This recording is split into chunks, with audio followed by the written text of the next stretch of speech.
Hey, welcome back to Métropole Grid. My name is Andre. Hey, I'm Patrick. Thanks for tuning in. We're back to two boys, one microphone. You could have not said that. I feel like that has connotations. I'm worried that if we're talking at this distance, the audio won't be good enough. So I'm going to project forward, and I think if you can tell us whether the audio is bad or good. There's a lot of audio anxiety that's being projected onto me from over here. And if people could just calm him down a bit, I'd appreciate that for my own sanity. Oh, sounds good. How's it going, everyone? Why would you do that? Why would you do Hopefully that? you heard that. Welcome to the stream. We got I'm really excited for the stream. It's been the whole week. There's been very little Netrunner news, so I'm also really, really hyped. I ate a double Joe Louis, and like the sugar is coursing through me like diesel gas. yeah, I'm not a carb person. Is that good? I think it's good. Okay, cool. Yeah. How's everyone doing? It's been a week. There's been so much going on. We had, of course, it's spoilers week. There's a new set dropping. Just Patrick can be here. I don't know how to take that. Yeah. So obviously we have a new set, a rotation and standard. All of this is dropping in about I don't know what the math is, but it's on Monday, so it's like relatively quite soon. The 31st. It has been spoilers week, community spoilers week, and if you're just tuning in here for some reason and you haven't been like paying attention to like Null Signal Games' website, let alone all the community people that have been putting out really cool content, but most importantly sharing their excitement about like the new set, whether it's new cards mechanically, flavorfully, all the narrative stuff. I thought you wanted killer. I thought you wanted me to cover the community stuff, because when you say how good the community content has been, it sounds a bit weird. Why? Because you are the community content. No, we do some community content there, but like for real, there's so much cool stuff. I agree. It's been such a killer week, so I'm so excited. I'm gonna say hi to everyone. Love Scoops. Yeah. It's like such a cool season. Obviously, like if we could have new cards all the time, we would. Would that make it less special? Christmas every day, maybe.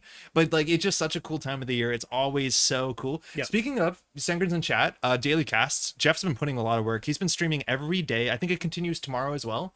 6 p.m. Eastern, getting people on from the community to talk about what's been revealed of that week. And for me, I haven't always been able to watch it live, but I watch him every evening after, and it's like it's not only so cool to hear people's opinions on cards, it's not also so cool to see people who are like, oh, some of these are old heads, some of these are big community members, some of these are podcast people, but a lot of times it's just like, oh, it's people who like have started playing the game in the last 6 months or whatever, and like really, that is sick. It really is amazing to me every time I encounter like someone like Ginevra, who's a huge part of the community now and an editor at Null Signal, is relatively new player like since the pandemic era. Yeah, exactly. Like every time I hear that, like, oh, that's so cool that like people out there are getting into the game recently but are immediately passionate about it.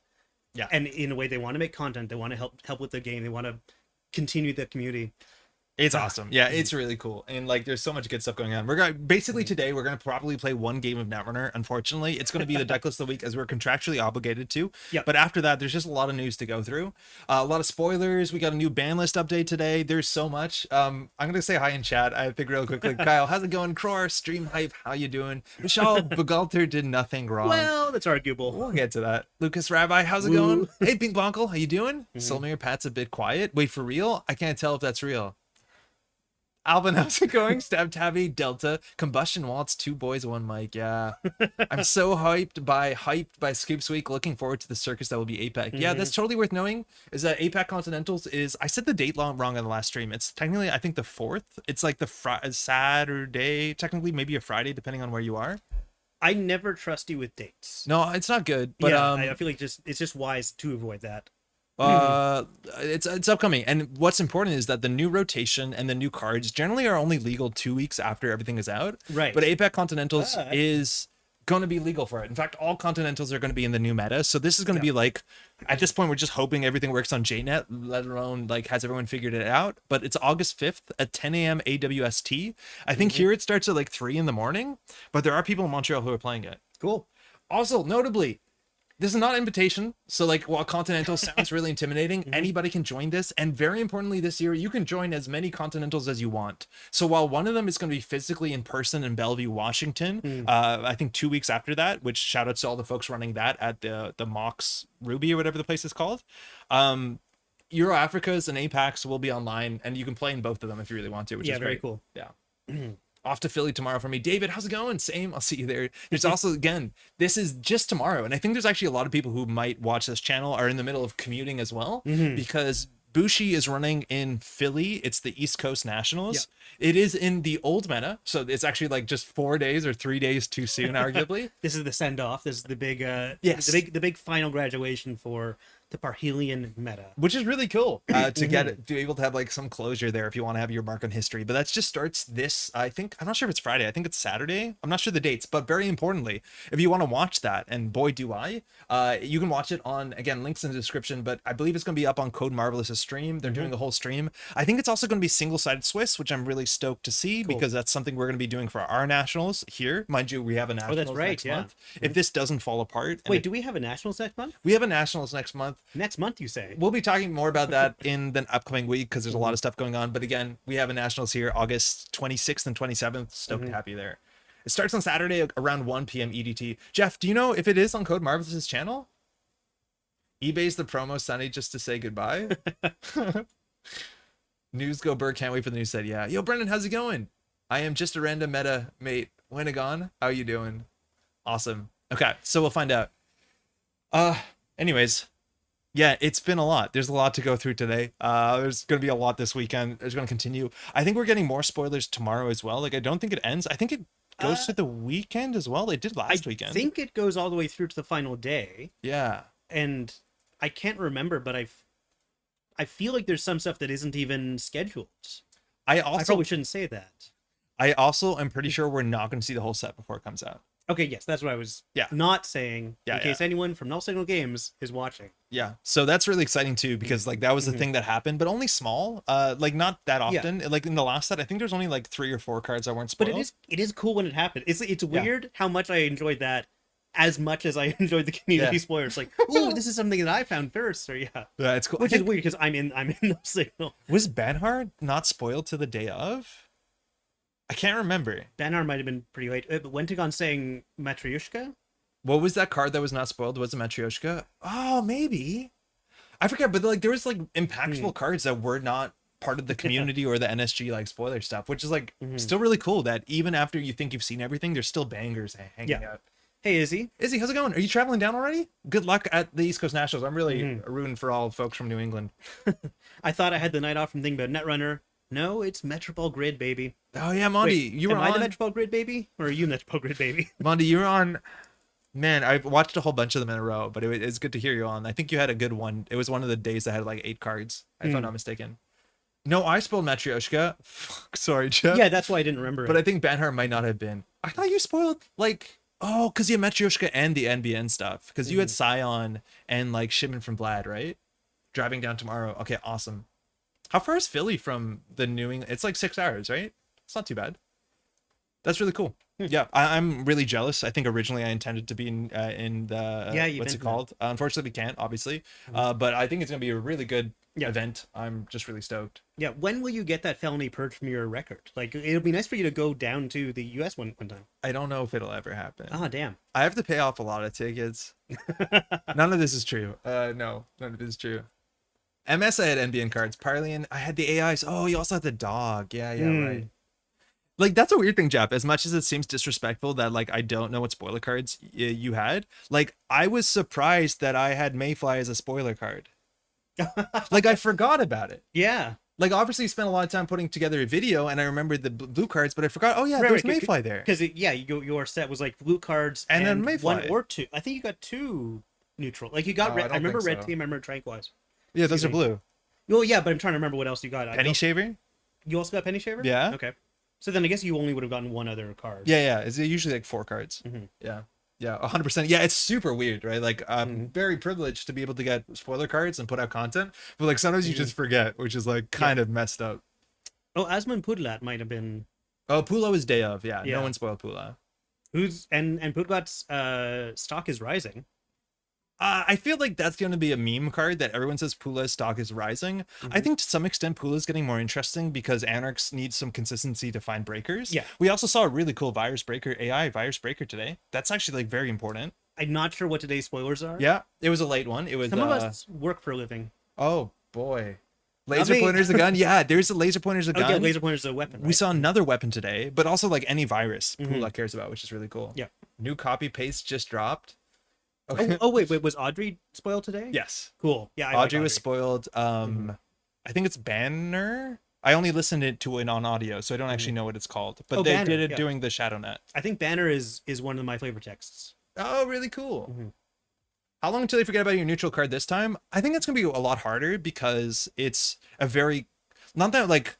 I don't want to shit on Mayfly. Like, Mayfly is going to be really cool this meta as well. Oh, yeah, Mayfly's got some good potential. But, like, straight up, I think this card is, in terms of the narrative, very, very interesting. I alluded to it in the video, but, like, I don't think anyone's got it so far. There's some really wild stuff happening with B1001. Yes, absolutely. Yeah, okay, you've heard about this. Okay, great. Yeah. Banar and Banhar are going to get me. Yo, Izzy, you don't worry about Asa yet? There's some weird stuff with that. Yeah. Gorfax, how's it going? I missed all the new spoilers, so it's all new to me. Oh, Supernaut, you have so much stuff to catch up on. We're going to go over some stuff today for sure. I mean, Supernaut, I envy you the world you're going to. The world full of new Netrunner cards, so you're going to just like get a deluge of all at once. Yeah. That's pretty fun. Yeah, it is fun. Also, I do love quoting Star Trek First Contact. Essa and Asa are a lot, or at least not in the same deck. Oh, yeah, that's true. That's true. Yeah, that's bad for casting, right? You're like, oh, they spend credits and whatever Banner costs, probably more than a credit. I saw someone just guessing, but I don't think anyone has confirmed it. All right. We got a deck list of the week. I think we legally have to play this, and we probably would have skipped this and gone straight into the news section, but I think this one's actually kind of worth playing because it does contain one of the cards that's rotating on the meta that is incredibly important. Yeah, easily one of the most important runner cards that's about to rotate. Yeah, it's weird. I think we've been not in an APOC meta for a bit. I think APOC has snuck in a little bit recently. I played against APOC in Toronto just like last weekend or whatever it was. And I think it's in an okay spot. Like you're seeing a bunch of horizontal, like that op deck is okay. I think you're seeing a bit more fast advance op from at least CanNats. It can blow up boards. It's just a powerful card that like, it's the sort of card too that as much as people have strong opinions on it, it is one of those like release valve cards. Yeah, absolutely. It not existing might be a problem at some point. I think about that all the time. Like it's the kind of card that kind of has to exist. People have to have awareness of it in their construction of their decks. It's also, this is a really beautiful piece of art, and I feel like people kind of go right past that because it's such, like the effect is so powerful, it overwhelms the art itself. Yeah. But I've always loved the iconography of the Apex the card scale borders, is and the so scale cool. is incredible. Yeah. There's so much going on here that I absolutely love. Isn't it a really weird thing too? Like, so there's a logo there for Apex, right? Like the mini card faction. NSG has an Apex logo. It hasn't shown up on anything besides like faction dice and stuff like that. Yeah, true. Which, like, I'm not saying NSG is doing any Apex stuff. No, I don't think they are. But it's just like future-proofing, it's so cool that there's like mini faction just art in that no case. one's seen. Yeah, it's like really weird. honestly, like if NSG ever did like an unglued type set, I'd love for there to be like one Apex card in there. It's just like it's basically like a neutral card that costs influence. But... Oh, it's on the Harbinger altar. You're right. I don't think I have that one. Yeah. No, you must, because I have that. We've been to most of the same ones. I don't it's think like I have the pull art with the. I know it. Yeah, it's like, the face. Yeah. No, I don't think I have it. I shouldn't do that on a video medium. Sophie, how's it going? Izzy, are you begging to ban Banner or Banhar? So you're going down too as well. How are you feeling about the event? You prepped. Recently went to CO playing Essa and Asa. It was confusing. I was just hoping I could understand Netrunner podcasts. It really depends on the accent of the speaker, I think. It's a good thing there's not a card called Teetotaler. Okay, well that. Anywho, this is the deck of the week. Edit that out? You're gonna edit out my reference to an earlier argument. Okay. So, Hoshiko 45 cards. This is just so we've been seeing a lot of really big Hoshiko decks. Yeah. The idea is that you can just strap in as much economy, and the cards aren't inherently cards that combo. Like they don't need to come in any specific order. They're all just kind of good stuff. Yes, and Hoshiko is just like solid econ. Yeah. ID basically. But now the big thing here is that one of the big reasons why any deck wants to play the minimum amount of cards is that you could argue that your deck has the best card, the best 2-3 cards. So your consistency to find those cards is of the utmost importance, and you should play fewer cards. This is a really good candidate where the entire game plan of this deck revolves around finding Apocalypse. So you're in your best interest to play as few cards as possible. So Hoshiko 45, spending 9. I can't believe this is not a 5 influence card. We don't have to keep saying that anymore. I know. 3 influence. It's been 8 years that we've been saying it. So you got 9 influence of Apocalypses, and the idea is that you just sit back, you set up your liberated accounts, you have all your bin breakers, and then you just blow a board up, hopefully cheaply with overclock, stuff like that.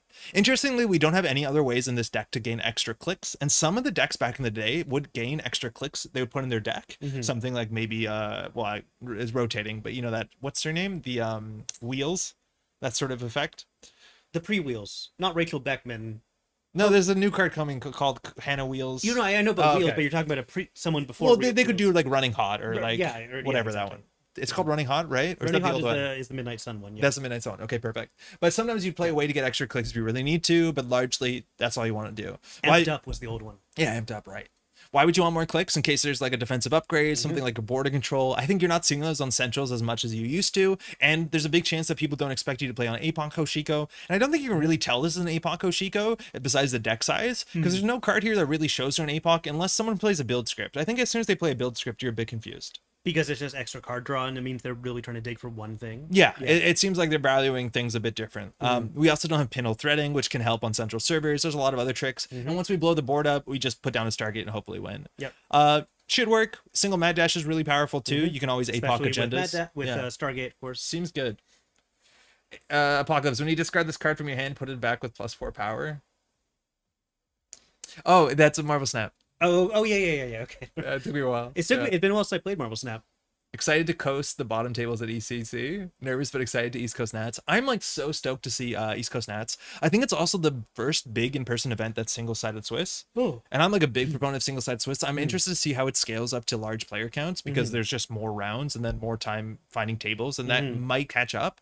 Man, yeah. Like, we're going to continue saying this because obviously we have an event next month, but like Netrunner in-person events, even if you don't fancy yourself a competitive player who's vying for like the top cut, it is like the coolest thing you can do to go out and meet people, to go experience a new city. A lot of people are traveling for this. It is just like such an easy recommend. It's also like you are going to a place where everyone you meet has one thing in common. Yeah. At the very least, and probably many other things around that. Like, you will find easy friends. It's just a great experience. Like, and like, it lets you you'll get a deeper understanding of the game. Even if you're not like a hardcore player, you naturally will just like, by playing people who like live across the world from you, you will just see, oh, there's a different way of understanding this game, and that will like make you appreciate everything about it a bit more. As much too, right? The new cards aren't out, and there is going to be a side event on the second day with new cards you can play with them, at least the ones that have been revealed from my understanding. But the fact too is like there's so much to talk about. Like, people are just stoked to talk about Netrunner too, just this week, which is great. Can confirm it's fun to go. Sunny D, how's it going? In a large event, single-sided Swiss approaches the same number of rounds as DSS. Yeah, it's not so much the rounds, it's more that there's more time between the rounds that you have to like wait for people to pair, and because like, the admin time between rounds is basically the same. But there's more admin. Twice as much. Didn't PD briefly have 1x MCAAP for APOC? I think there were some metas where MCAAP, that's MCA austerity policy, an asset that makes the runner have one fewer click. I think it was powerful, but I've never seen someone slot one for APOC. Yeah, I think you slot it because it's just a fine card. That also worked well against APOC. All right, well, this is fine. This is fine. This is econ, and well, I mean, no, I mean this is the problem. No, but they're gonna like set up a bunch of servers, and we're gonna APOC. So there's a big meta change when it comes to personal evolution for the ban list. We'll talk about it today. They don't have Obokata anymore. So not excited about this matchup. It's kind of hard to APOC somebody when they do net damage when you run it in access. You might get snared, something, If you're playing around it to some extent, you can play Katurga Breakout, which is a safe way to make sure you're getting your APOC on your last run. But yeah, this sucks. You're an absolute PE magnet. Sneak door, I know. And I think maybe people do it for fun, but like... Sorry, it's okay. We could just talk about other stuff. I was just being called out for something in chat that it has positive in parentheses at the end of it, but like, I'm a bad person. Why?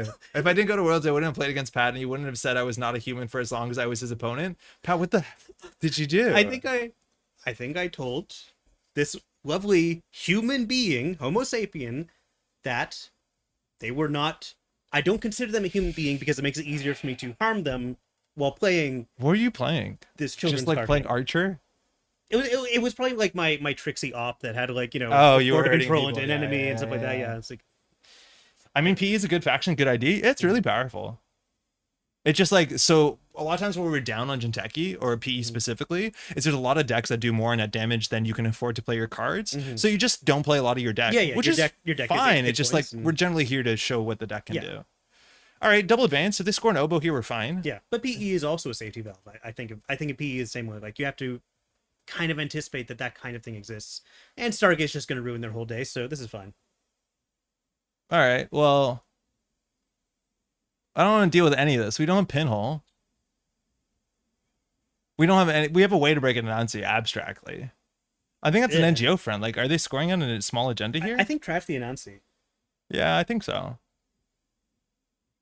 All right, we didn't access a card yet. We probably should. It's better than clicking for credit. Mm-hmm.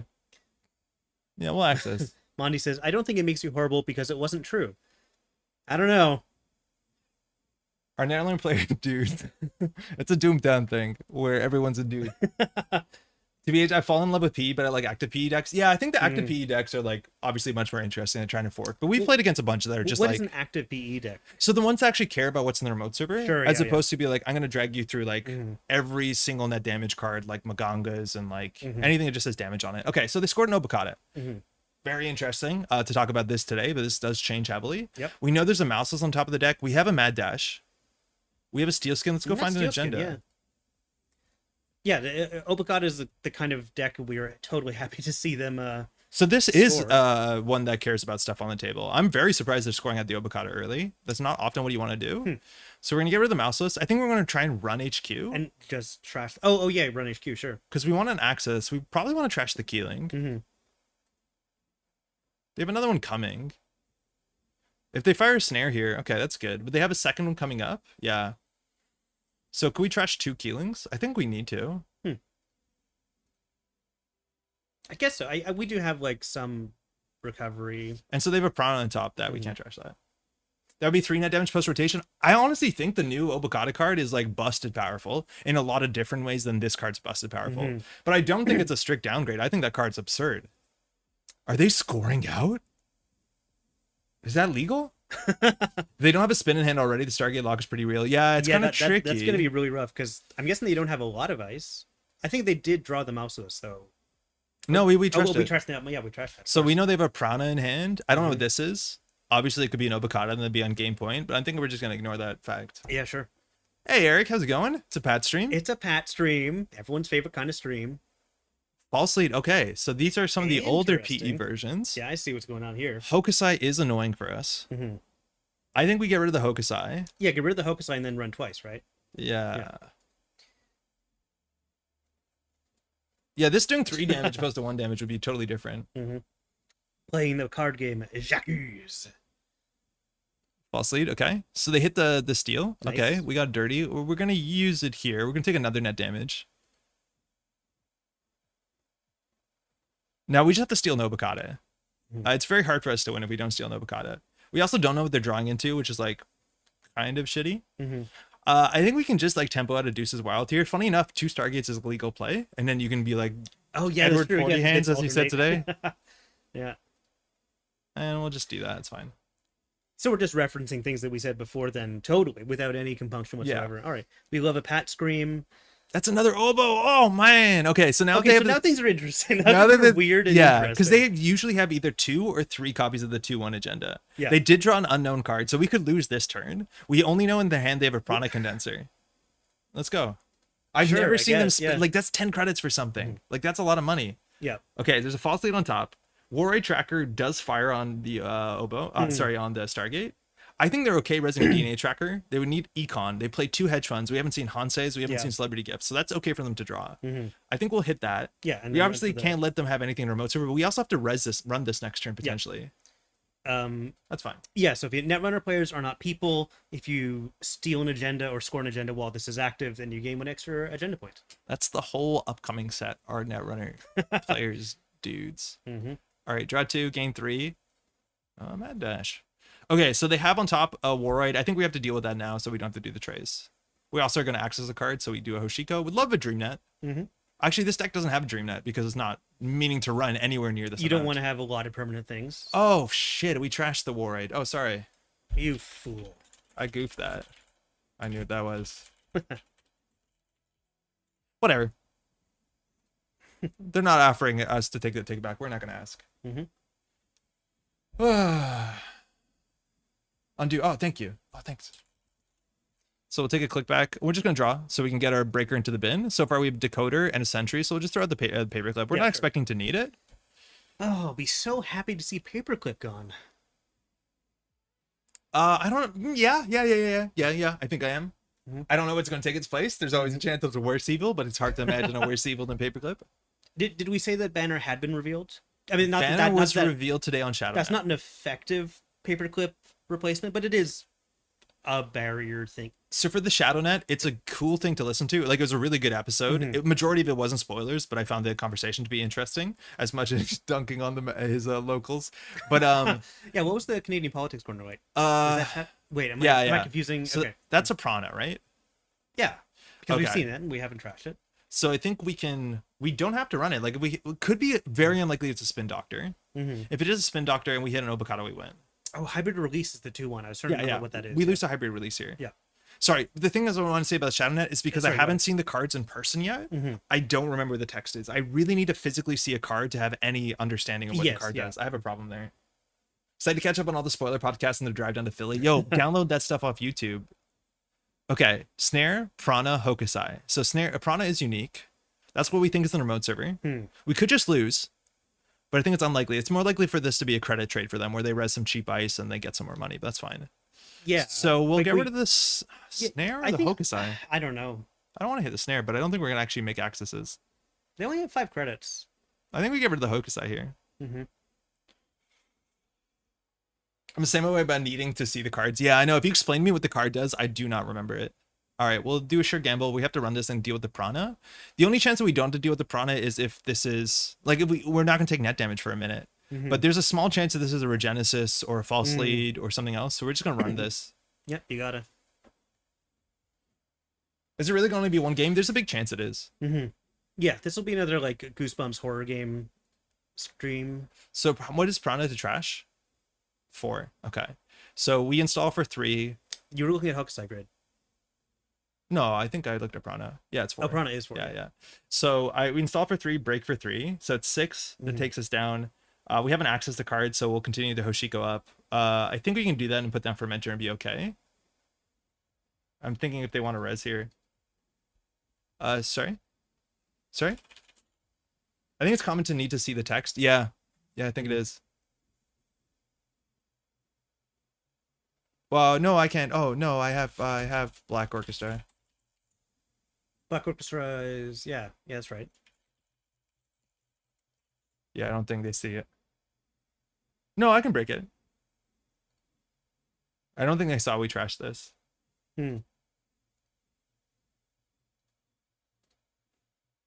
Okay. I don't think I want to pay any money to draw cards. Sure.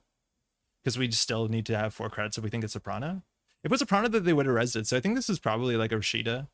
Maybe a Spin Dock. Either way, we have to contest it. Okay.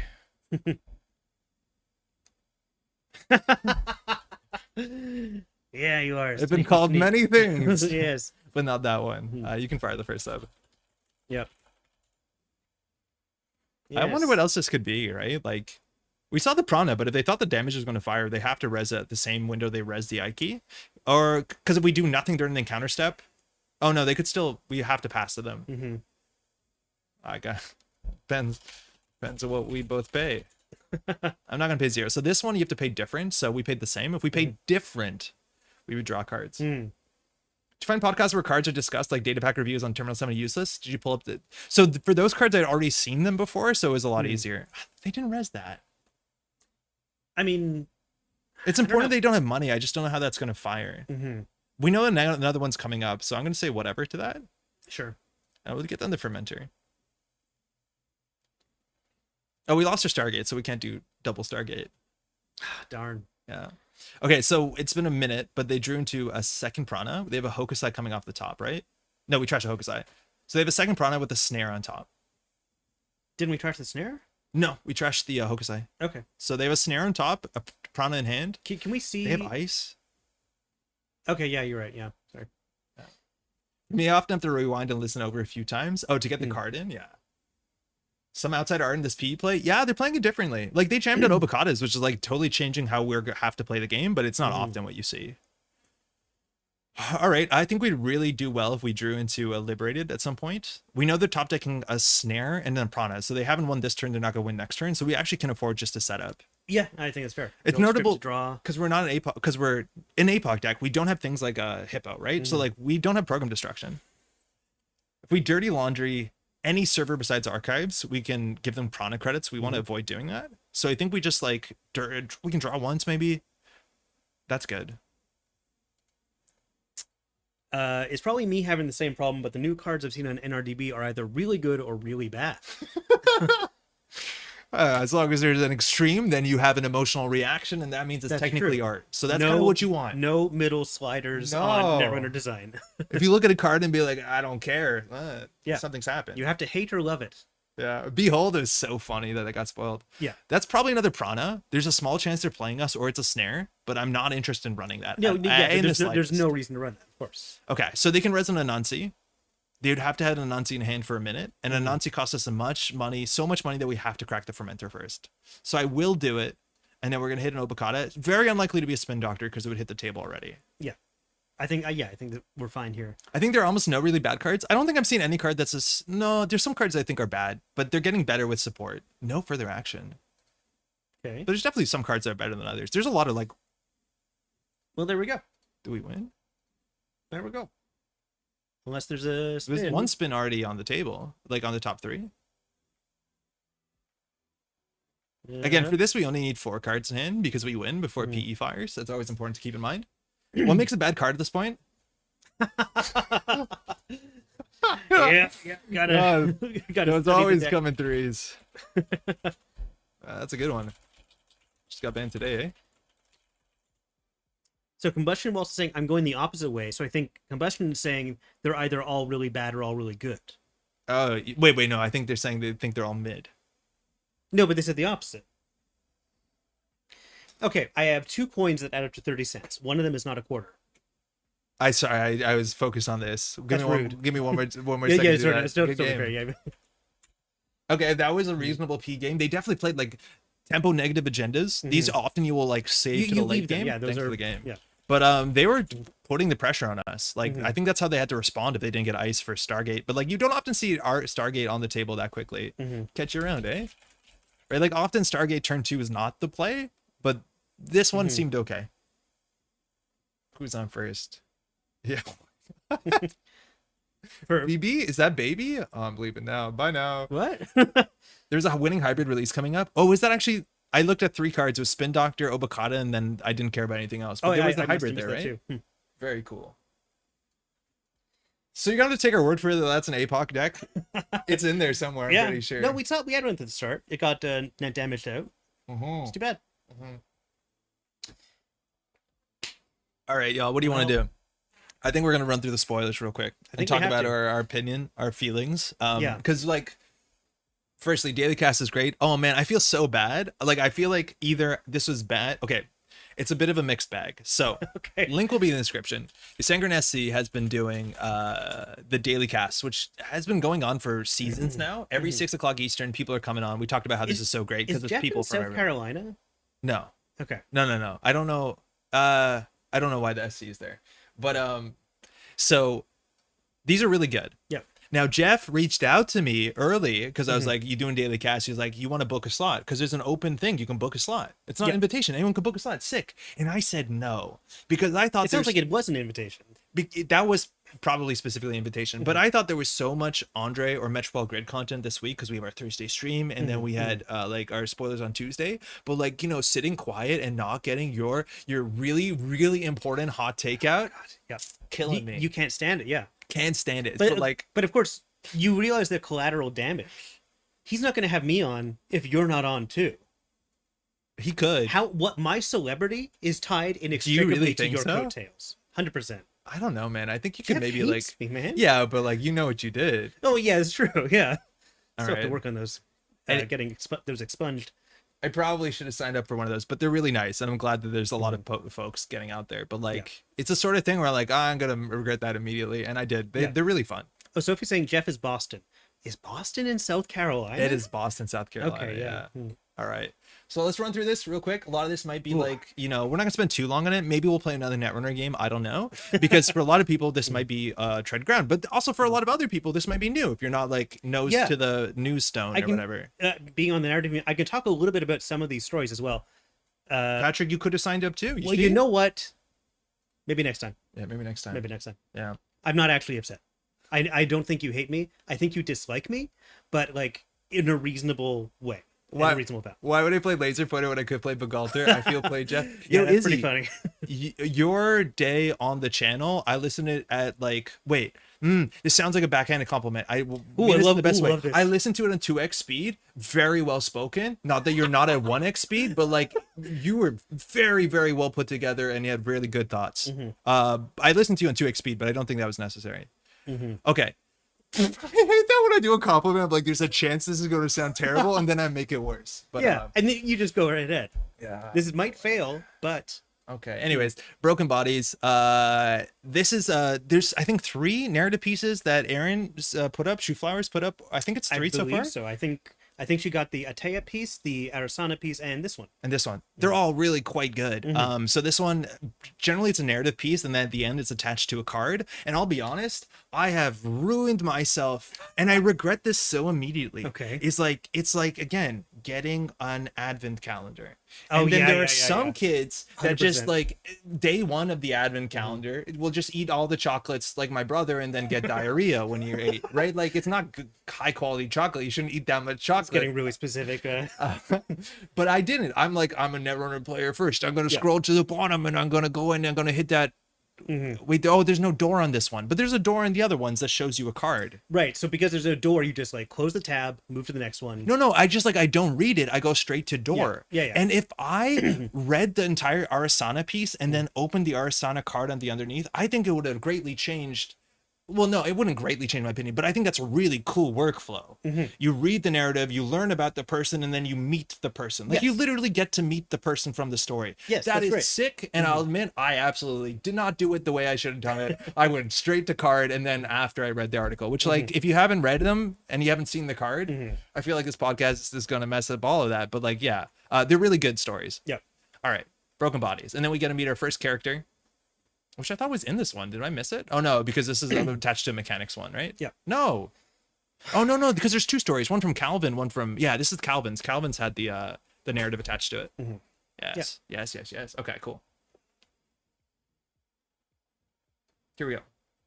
I talked about the SC in my 1K subscriber video, but it's from a video game. I remember you talking about it before. Like the character Sengren comes from something. I forget what the SC was from, but I know I've asked you about it before. I hope his brother isn't watching. He knows what he did. It was like an important learning opportunity. Reading the fiction, then getting the card is so nice. Yeah, Sophie, you probably did it correct. I did not do it correct. Yeah. People are talking about Mercury's abs. They must realize this is just like the suit that George Michael wears in Arrested Development. Because it's Mercury's a Bioroid. It's really good that the abs have come back to the criminal faction because that was such a big deal. It was so important for such a long time, and now it is back. This is Mercury, the Chrome Libertador. Really cool narratives attached to Mercury. This is the Bioroid identity, and that's a really cool identity to have considering the narrative going on and Bioroid rights and then clone rights after that. Yeah, this is a cool ability. So it says, whenever you breach HQ R&D during a run, if you did not break any subroutines during that run, you may access an additional card once per turn. I decided I am free. Great flavor text here. I think a lot of people are really excited about this. Firstly, the character, that's a Nico campaign Bioroid. It's Nico Bioroid. Which the Nikos have a really interesting narrative. Yeah, they're like the fashion Bioroids. They're kind of androgynous fashion models. And Mercury is one who has escaped their programming to become basically a people smuggler, but a good one. Yeah, I don't know if coyote is exactly the right term because that's someone who like allows border crossings, I think. But for pay, I don't know. Maybe that's I'm not sure. But yeah, but that's essentially like they are rescuing clone and Bioroid refugees, bringing them to Brazil, where those people have rights, have freedom. Yeah. Up until the automata initiative, but we're not going to talk about that right now. Cool. Yeah. Okay. In terms of the mechanics, the gameplay, this one's really weird. I think everyone loves this one. I know we were talking about this one earlier. I think this is going to have some like really early highs. Obviously, the idea, if you haven't broken a subroutine, that fires either because there is no ice, either because you have bypassed all the ice, or because you've let the subroutines fire. I think the last one's the most exciting. I think there's not as many instances maybe that's going to happen. But there's cards out there that are just like, yo, the runner loses 3 credits or something like that. It is funny. It's like majority of the time when we talk about what ice we put on central servers, we often put taxing ice. And a lot of times the taxing ice doesn't strictly end the run. And in that case, this is kind of, you really need to end that run. Yeah, exactly. You need to force them to want break it. an end the run subroutine on a central server, Yeah. which is like against criminal, end the run on HQ super common, Yeah. but you don't often put a hard end run on R&D for a bit, which is again also really Yeah. cool. This has been an NSG thing for a while, but making criminals about central server pressure as opposed to strictly Just HQ HQ. pressure is awesome Yep. because it just makes them more interesting. Yeah, I think we were talking as well. Like the early, if this idea is popular, then I think ice density needs to go up a little bit because everyone will need to ice up both centrals. Okay. I don't think so. So like this is the thing that I also don't get, that like it this one gets me pretty good. I think Netrunner players really like certain things and then they'll realize that they really might not like certain things from the other side of the table. This is my like admittedly minor pessimism, but I want to see how true this is. Okay. Is like this is an ID. Like, okay, so some of the worst cards in Netrunner that get the biggest reaction are cards that deal with ice without having to deal with ice the classic way, right? Boomerang, Botulus, Boat, all of these are the sort of like contenders for things that make the ice choice that the corporation made meaningless. Yeah, and in the past, the Kangamotos and stuff like that. Yeah. Those were a bit more limited. Maybe this is a bit more limited. But the fact that this card is going to consistently be like, I'm going to run HQ or R&D and C3 cards by bypassing your ice choice doesn't matter. Your ice positioning doesn't matter. On encounters probably don't matter if we're bypassing them. That is going to feel super rough to me. And I'm interested to see if that's a real true thing, whether you can make a Mercury that they never have to run, or whether you have to make a Mercury that is just a regular criminal that sometimes does a cool trick. Yeah. Because I think you can probably build a Mercury that just like sits back and then like just smashes through 2 ice on HQ with a We'll see, because like their console is Leela, and Leela at a certain point in the game became the sit back and let the corp destroy sometimes, but not often. And I'd argue that the worst Leela decks played like that. Yeah, and of course gang sign doesn't exist anymore. I don't think there's a gang sign coming up. Yeah, fingers crossed. That's right. Fem does exist. Yeah, Fem exists. You obviously have inside job. You always have a backup plan now. You have backstitching. You have Estabrado. You obviously have, we're going to talk about other cards coming up that are support for that, but I feel like there's going to be so much of this where it's just like, oh, they inside job R&D and C3 is going to be rough. Oh yeah, Banner is now a bypass card for barriers. Yeah, Banner is a bypass, cool. A barrier bypass. Turn 1 Sabotage is going to be strong in Mercury. What do you mean, David? I'm not sure if you want to play Sabotage on this. I don't know why you would. It's really hard to import Sabotage out of faction because Sabotage is the sort of thing that scales non-linearly. Yeah, exactly. It's gets better and better the more Sabotage there is in one deck, and all the Sabotage is in only one faction. I like the detail on this art. I don't think I'd looked really closely at the Hermes art until now, but like that, the detail like on the inside of the symbol here is really cool. Yeah, this is I'm not sure if the narrative of why the Hermes exists. I think they mentioned in an article is like, of course we have a fashion Byroid, so they have some bling, but whether there's like a more interesting thing, because like, yeah, this is a pretty notable piece of equipment, and you see the shape all over in like the graffiti spray painted in the background of the air blades and stuff like that. Yeah. Not Sabotage, Jailbreak. Oh, right. Yeah. Yes. Jailbreak is really good. That's for sure. Yeah. The thing though with run events, which I think I'm a bit suspicious when it comes to Mercury, is that Mercury very often, if you want Mercury to fire, you're going to have to play run events, right? Like you are going to have to play inside job. You're going to have to play these things that make runs themselves. So there's a big chance that sitting back on something like a twinning that is, or like a Wake Implant or a Dawkins Pass. I think the Wake Implant might be harder because it means that you're running more often. Those are probably a bit better because the idea is you can inside job and then still see potentially 4 cards on R&D and then bounce the thing they installed advanced. And it's hard to stop that unless, again, you're putting defensive upgrades on R&D. You have some good on res ice, not on encounter ice, because on encounter does not matter for things like inside job. It really doesn't. Been playing Ken for runners since the Barbie movie dropped. I think that was one of Pat's idea for this stream. It's like, we'll play Ken with Bugalter, and I'm like, that is not interesting enough, is it? The stream title could have been "I'm Just Ken." Come on. I think Hermes is just such a slapper of a card. Yeah, like incredibly powerful. For the old heads, again, everyone's saying the word Leela. Leela Patel used to be one of the most consistent to some extent, but she's one of the strongest. Yeah, she was one of my favorite ideas from the moment she was released. I'm just a huge fan of Leela from way back. So for real, Leela to me was one of the best teaching IDs.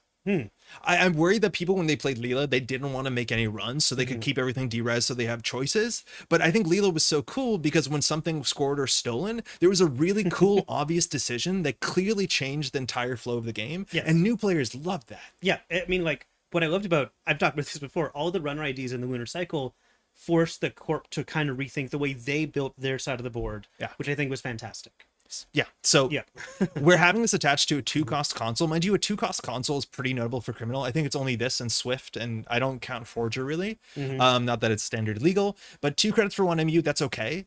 The fact that this is so strong. Yeah. And the fact that this is not turn 1, that kind of, I think, slows down the blowouts, because that was a big issue with Leela could blow very early in there was like Leela non-games. Yeah, of course. You iced up HQ. Leela like ran a R&D, stole a 2-pointer, bounced the ice on HQ, diversion of funds or account siphon back in the day, and the game was over, and you had nothing to say about it. So like that's not going to as easily happen. But also now the fact that you compare this with like 419, as nobody is like talking about that because it's not a sexy new card. Like that's probably very, very obnoxious. So we'll see that happening. This deck is enough. Yeah, I think if we tried that, we would have had the right kind of Kenergy, and people would have appreciated that.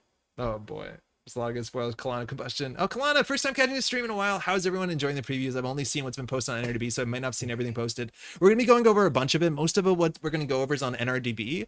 Again, there's so many people out there putting up spoilers that they do podcast videos, stuff like that. So we're gonna have all that stuff linked in the description here, so you can go there and like share the love. But again, all that stuff comes out really soon, so we're gonna see it all largely in person relatively soon, which is sick. But yeah, can I say something really quickly? I feel like I should manage expectations. Since last release season, I brought a surprise spoiler of my own to the stream. Oh yeah, you found out after the fact. Yeah, and that was a surprise to everyone, including apparently No Signal Games. Wait, what? You know, Michael. He was not happy. Like people were not like okay with me bringing a spoiler to the chat. So I'm just saying, like, wait. I'm on. I know, even though we're out of parhelion, but I'm on thin ice. So last spoiler season, Pat orchestrated this nonsense in which he asked my partner to remove me for the room for some reason, so he could show a spoiler on camera. It was Yakov, another Cyber Sand harvester of sorts. So you're saying there is a spoiler here? No, I'm saying I'm not allowed to spoil anything. Right. I'm saying that if I do, but Null Signal Games was upset at you. Yeah, they're furious. I don't know what to believe. People are angry. This is the main reason this anger, and they can't stand me. I can't tell if it's another library room. Honestly, sorry, I'm not sure either. I do not know. But if Maddie says like, "Hey, I need help," like she could be choking in the other room, and like we'll never know. Yeah. Oh boy. Anyway, I'm just saying, I there's not going to be one this time around. I'm on. I'm just. Okay, look. I have to regain... I really do not want to get a hostage audience. If people are watching because they think there's going to be a spoiler, I'd hope that there's a better reason they're watching. Do what you... That's the only reason people are watching. Yeah, great. All right. This is a big part of Netrunner. Pat just tweeted while the stream is live. Let me just go here. Okay. I don't have X on my phone, unfortunately. This is Estebrado. This is a capoeira move. If you haven't searched it on YouTube to see what the move is, like there's a how to geek video, whatever it's called. Oh, and they're like, and then just do an Estebrado, and the guy like flies. It's like and then draw the rest of the horse kind of thing. Like, okay. He's like, you start in this stance, and then you just do the Estebrado, and the guy's like upside down somehow. It's like, and hanging in the air for like 4 to 5 seconds. Oh, it's so cool. So the capoeira is like a mixture between martial arts and dancing, and if I'm not mistaken, it was something that was created as a way to be a martial art that was hidden behind a dance. So people that were like slaves or people that didn't have a lot of power could teach people how to defend themselves without making it obvious to whoever was like keeping them down that they were learning how to fight. Yeah, that's my understanding as well. It's it's like a hidden self-defense. I love that kind of story. I think we've seen that kind of thing show up in language as well throughout history. Like people kind of develop their own kind of pidgin that is really about escape and freedom, but to whoever is like oppressing them. Yeah. It's just kind of a hidden thing. It's very cool. It's super cool. I did not even consider we'd see capoeira on a set, but like, of course we are. So this is sick. So this is a bunch of things going on. Firstly, Scott Aminga art that shows people. That's new. That's a banger. Scott has some really great art in this set. Scott has done an alt art of Rashida Jahim. Oh, was that in the other set? It is in the like the run together. Yeah. Right on. Okay, cool. So we call him a Scoot Wentagon. It's okay. Hey, Scoot. Run a central server. The first time you encounter a piece of ice during that run, bypass it. So that's strictly a text from Inside Job. Same influence, but it says central server only. Okay. But threat 4, and this is the new mechanic. Interested to see what you all think. The second time you encounter a piece of ice during that run, you may spend a click to bypass it. So a mixture of something Adam-esque. So you can get through 2 ice on the central server. A big reason why I think you could just sit back and do nothing with Mercury and I'll be upset. But whatever. Point being here, threat is the new mechanic. Threat is new. Love threat. Yes, and this is, as if I'm not mistaken, in quotes, the marquee mechanic. Not sure what that means, but I think we all can understand what it means. It's like the Marquis de Sade. I'm sure I know who that is. Let's not get into it on screen. Yeah, okay. So the idea with threat cards is we're going to see a lot of cards that have threat and followed by some number. And basically that ability will only be online or relevant if at least one player at the table has that many points, at least that many points in their score area. The most points between players. Wait, that's a no, terrible that's not right at all. Yeah. So okay, never mind. I'm going to try this again. No, I won't. So if at least one player has 4 points, so either you could say the corp is ahead or the runner is still crushing it, this will have an ability. Now, I think that we've heard some discussion whether like it's not exactly a catch-up mechanic. It's not. But the bigger idea here is that these are going to be abilities that are gated to not being able to be used on turn 1. Exactly. Probably not till turn 6. These are haymakers that are at least a little bit predictable. Yeah. As the Vibrato stands for Stand for scoot. Yeah, you just do a scoot vibrato and you're going to be hanging upside down the air for a few minutes. Oh man. Yeah. I think I really like that. In fact, we were talking about on this channel before that we think there needs to be a thing that like the fact that hard hitting news is as powerful as it is on turn 10 as it is on turn 1 is messed up. Yes.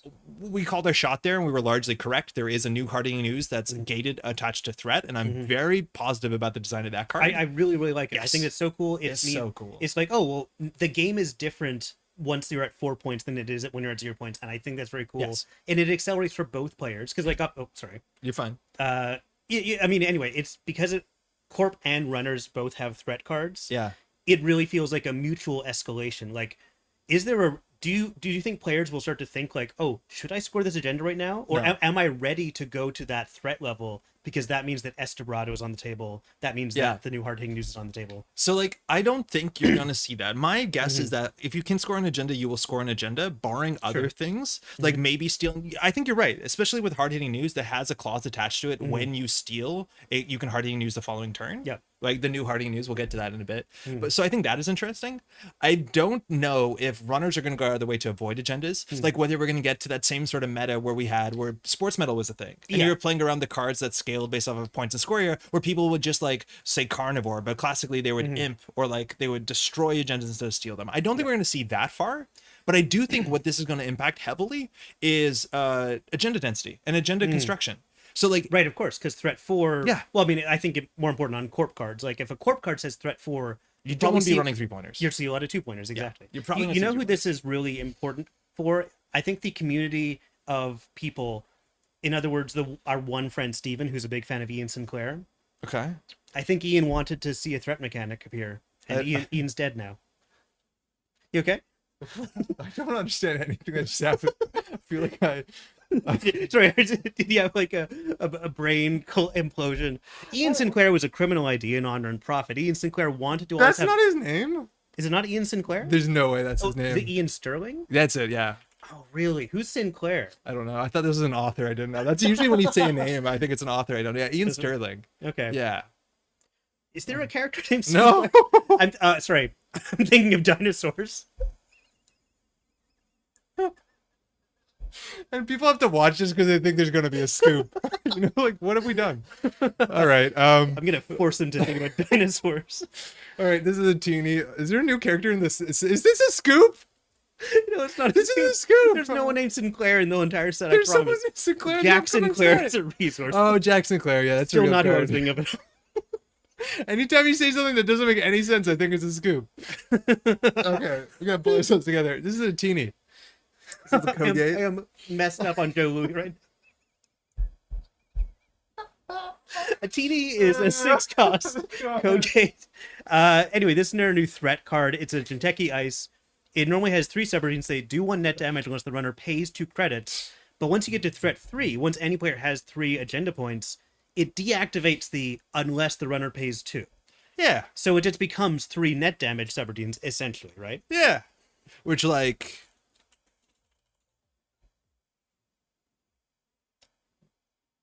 I'll just let that hang out there for a bit. No, that's not true.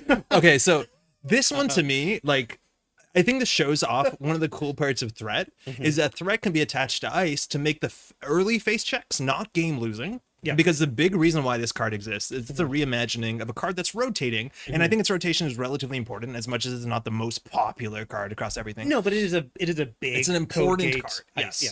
So For a long time, it was like the go-to big Jinteki ice until like Anansi came around. And still, arguably, this is much worse face check than Anansi in a lot of ways. But this card is like so massively over curve and unfair. Like the face check on this is not only like 3 net damage is a lot, but it's financially ruinous. Yeah, economically and card advantage and possibly game ending. Yeah, exactly. It does so many things. Modernly too, now people in Jinteki decks have assets with usually 4 trash costs behind ice. Like the financial ruin for this wasn't something that was heavily leveraged by Jinteki decks for the last forever. Yeah. And only recently has that mattered because we've had assets like we just saw in the last matchup, not that they got rezzed very consistently, but that is super important. So we're not seeing it.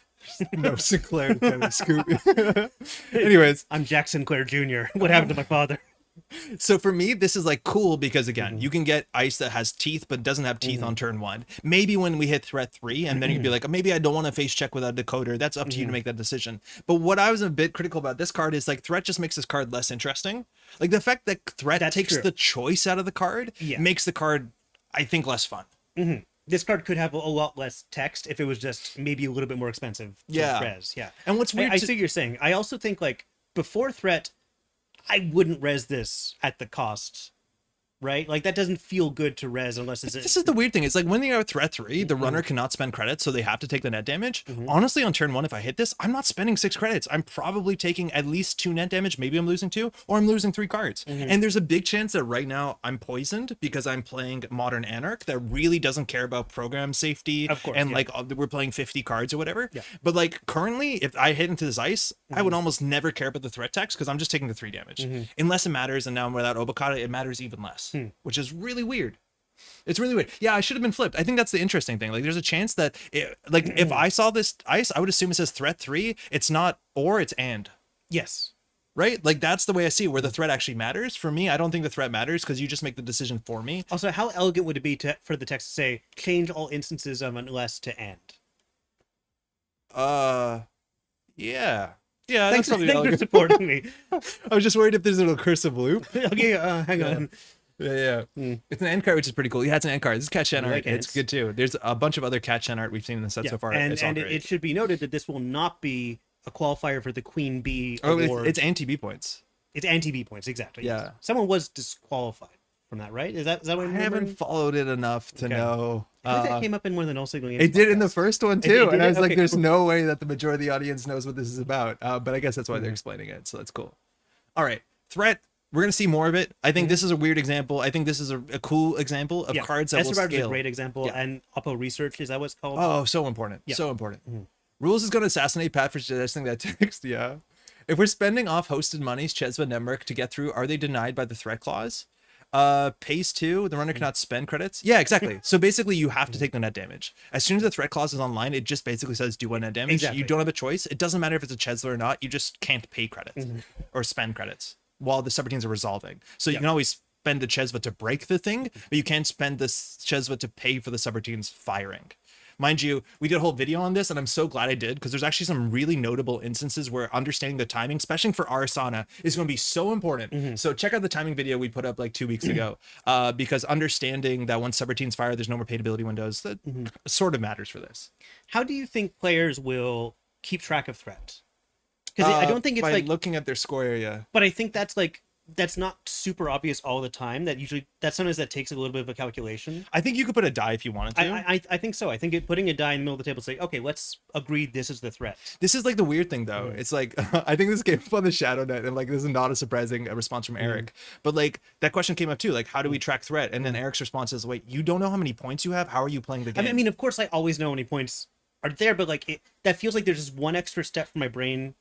I hear you. And I know I'm carbo loaded right now. I should be running a marathon. I should not be sitting down and watching it stream. No, but that's true. I think people are going to go out of their way to put something on the table that shows the threat number, whatever is the higher number, if you need to. What I think is actually really fascinating, and I'm not sure how easy this is going to be to grok, is we've seen a whole bunch of threat numbers. I think we've seen threat 3, threat 4. I'm not sure if we've seen threat 2, 5. I don't think we'll ever see threat 1. Threat 1 would be funny. And threat 6 would have to be like an absolute destruction. Yeah, I know, game's over. Yeah, that would be the new apocalypse. Would be like threat 6. Activate this card. But like for me, actually, 1 second, I've got to message someone. So like remembering, that's what I'm slightly interested. Oh, well, not slightly. I'm very interested to see whether the fact that this card is 6 cost, 5 strength, 3 subroutines. They say this threat 3. Like, so the question is, we're seeing a bunch of cards. Like, we saw some really impactful HB cards that have both very important either on res or on encounter threats, but one's threat 4, one's threat 3. And I don't know how easy it's going to be for a lot of players to grok that difference. Sure. I said that before in our Montreal Slack, and somebody be like, it's like remembering trace strength. Like, you just kind of remember it. It becomes part of the card to you. And I'd argue that trace strength is actually not that important. You could be slightly off on trace strength. It almost never matters. But we've seen some ice that if you don't remember it's a threat 3 or threat 4, it has a massive impact on that turn, let alone the game. And so I'm interested to see what big of a range are in threat numbers and how hard it's going to be to keep that in track. It might be. It could be. Hey, Dan. You can't lose the game. Threat 9, you lose. Dan, how's it going? You ready for the Nationals? Everything looking good? Threat 6 wipe the board. Izzy, that's not a terrible, like that could be like a new medical research idea or something. I think that came up in, I forget what podcast it was, but they're saying like threat 8 on like the black file. Like yeah, exactly. That's actually cool. like a really cool way to do threat above 7 that actually could matter. Mind you, black file was a card that said you couldn't lose the game, but it only stood on the table for a couple turns. So like in theory, there are cards that you could print with threat bigger than 7 abstractly that would be kind of wacky. Yeah. I'm exhausted, but everything is ready. Yo, that's really cool to hear. That's really cool. Yo, can you confirm, Dan, that it's on Code Marvelous's Twitch channel? I think it starts at, I want to say, did they say 1 p.m? 10. Jeff said something, 10 or 1. Yeah. 51 tickets. Yo, that's killer. That's pretty cool. That's killer, man. Good luck. I'm so stoked to watch it. The number of states in the United States. That's a scoop, huh? Please don't say scoop. I'm gonna get in so much trouble. I know. All right. Threat's really cool. Let's see some other threat cards. Okay. Or not. Eventually we will. Yeah, we'll get there. Okay, let's go. Oh, this doesn't have the cards on it. This is important. And then we're going to get through the news. Oh, this is just happened today. EU store update, shipping delays. Not sure exactly what that means, but we'll maybe look at that at the end. But that was just dropped like a couple hours ago. Saturday morning, Nick and I wake up at 5 a.m. to drive down. All right. Ooh, 1 p.m. Eastern on Saturday. Okay. That's going to be a long day starting at 1 p.m. 51 players? Ooh, buckle up. Yeah. Okay. So this is from Zoe Cohen. This is the lead designer now, talking about street art and queer joy shaper in the Tomet Initiative. And is this the one that shows? Oh, it shows Lilypad. So let's start with the other one first. Yeah, I think Arasana is in the Arasana fiction. Yeah. So this is by Aaron. By the way, there is a joke in the title. It took me a moment to get it. Is this a Disney thing? No, because usually it'd be like how so and so got back and got her groove back. But in this case, there's a card called In the Groove. So I get it. Yeah. Okay, cool. Okay, I guess that got the reaction it deserved, I guess. Yeah, that's a real card. Yeah. Also, the story is great. I was really happy I could edit really this. good. It's gotten a really good reception. Yeah, story's really good. Reception on it, I've seen has been killer. I think everyone's like so excited for Arsana, not only the character, like mechanically, because cool shaper, but also like the character. Everyone's super stoked by Arsana, which is fantastic. It's funny the more you explain it. Exactly. So this is, again, so excited for the pronunciation guide. I think I was really happy to listen to Devadas, whose partner is from the area. Is that not Devadas? I guess we're waiting for the pronunciation guide. But yeah, anyways, Portuguese sounds really quite nice, presented in Portuguese. Yeah, I mean, it's just street artist. Arsana Rocha Nahu, that's what we're gonna say. Yeah. And this is a shaper identity that says 0 credits. That's always really goofy, but that's just to make sure that it works within paid timing window abilities. So great. Install one program from your grip, paying all costs. Use this ability only once per turn and only during a run. And when that run ends, trash that program if it is not a Trojan. Trojan's a bit of a sneaky subtype that was retroactively added to, I think, every single card, barring one that hosts that can possibly host on a corp card. That's right. Well, any runner card that hosts on a corp card. I think corp cards that host are usually conditions, not always, but usually conditions. But yeah, it kind of got added with the release of Parhelion, so that like cards like Botulus are now retroactively Trojans. And but also like going back to like the FFG stuff, right? Like I was joking that at least for Sengrin, the biggest possible buff to Cuban, it is one of these, and this is like sick. Yeah.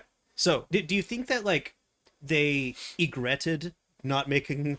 You're not gonna. Come on, man. You can't shut me down before. Awesome Mayfly? Yes, awesome Mayfly. This is actually the really big thing here. Is that this is when the run ends trash the Trojan. So I love that Trojan theme that you're like tagging ice on the way in. Yes, I feel like that theme is really going to come through when you see more and more of Arisana's cards. Super cool. I would argue that even without the Trojan text, this is a playable identity. Yeah. Which is so surprising. It's like it's very limited SMC that's active every single turn. I think that's pretty cool. Yeah. Would that make them Kaisa's Trojans? I think they are Trojans. Yeah. Yeah, Kaisas are all Trojans. Unfortunately, Kaisas are a bit weird because they actually don't install on ice unless you have the console. They actually install on your side and then you move them. So it doesn't really work well with Arsana. Yeah, that's true. It wouldn't work with her. Oh, no, it would because they're still Trojans. It doesn't matter. Well, yeah, you could do it. You install them, but not usefully. You can't use them during unless the you run. have deep red or whatever. But yeah, okay. Technically true. Ika also doesn't install is on Ika ice. a Trojan? Yeah, Ika's a Trojan, That makes right? sense. And it doesn't install directly on ice. It's 2 credits to put on a piece of ice, which like that's great. Yeah. Yeah, I don't know. Like you've heard this throughout all of the daily cast season. People come in and saying like, "What is the card you've seen so far that you're most excited for?" And admittedly, Arasana was like one of the newer cards that we've seen so far. And maybe because of on NSG's page, more people saw it. But this is consistently the answer across the board. And I think honestly, yeah, probably my answer too. Yeah, I mean, if she feels very shapery, like Yes. she does a shaper, very But shapery run-based thing. shaper, Run-based shaper is very cool, which is so cool, and I think that's Yeah. a very like Captain Padma was as well. No, exactly. And Yeah. I think like Padma would have been a success. Unfortunately, everyone feels like Padma was kind of a big part Sunk of with she went down with her ship. yeah, which like is what happens. I think you'll still see good reasons to see Padma play. I think we've got a great Padma card coming up. Yeah. But like, yeah, this is run-based shaper. It has that shaper trickery that Padma did not have. That I think a lot of people, especially old heads, for newer players who like have only seen Dao and maybe Lat, like this is bonkers. This is really interesting. Yeah. And like this is exactly the bonkers people expect for shaper. Yep. And there's so many things you can do. We've seen a couple Trojans. Yeah. What Trojans have we seen so far? Sengren's video isn't out yet, is it? Did I miss it? Is that tonight? I shouldn't just name something, otherwise, of course, people in SG will just. So we saw the Living Mural. Living Mural, yes. That's the one Trojan we've seen so far. I keep wanting to call it Living Tribunal. Even I haven't played Marvel Snap in a while, but it's tomorrow. Okay, yeah, Living Mural. Okay, Jeff says tomorrow. I know Jeff has a video of all the, or not all, at least some amount. It's labeled Trojans, so like you'll see Trojans. So pay attention to that. Otherwise, like I do think we have good Trojans that exist within the game. Yeah, like Botulus is already Cuban like a is killer. fine. Funny enough, like Flux Capacitor might see play. Oh yeah, to make your own Padma. Actually, Flux Capacitor would totally be fine. Yeah. So like really cool stuff on its own too. Like the fact that you can install things that you have no interest in them surviving the run is fine. Yeah, exactly. So like it's gonna be trashed anyway. Might as well install it. Mayfly's really cool. We have the mathematicians like Euler and Gauss. That's great. Which when they come in, like break code gates for 0. Whether you want to play this with Cyber Trooper Talut as well, like you can do it. Oh, true. Yeah, Cyber Trooper Talut could be a really fun to include here. Oh, that was a weird search. Right, like you can do it. That seems great. Of course, a really big thing is I think we have a really natural candidate to play the World Tree, which like everyone wants to do that. Everyone wants to do that.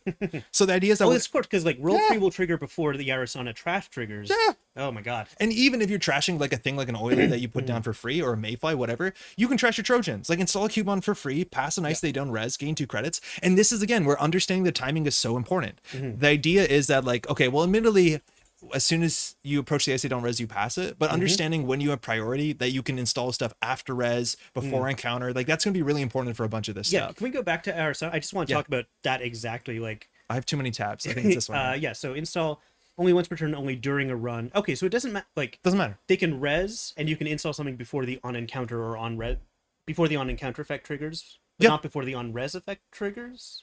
So technically, yes. Okay. So this is the big thing again that a lot of people don't know because this window is almost never used. Is when you approach a piece of ice because you're running and it's your turn. There's a paid ability window. And that paid ability window is the window where corps are allowed to res the ice, but technically because you're the active player, you have priority. So in theory, every time you run into a piece of ice, you're meant to tell he's yawning.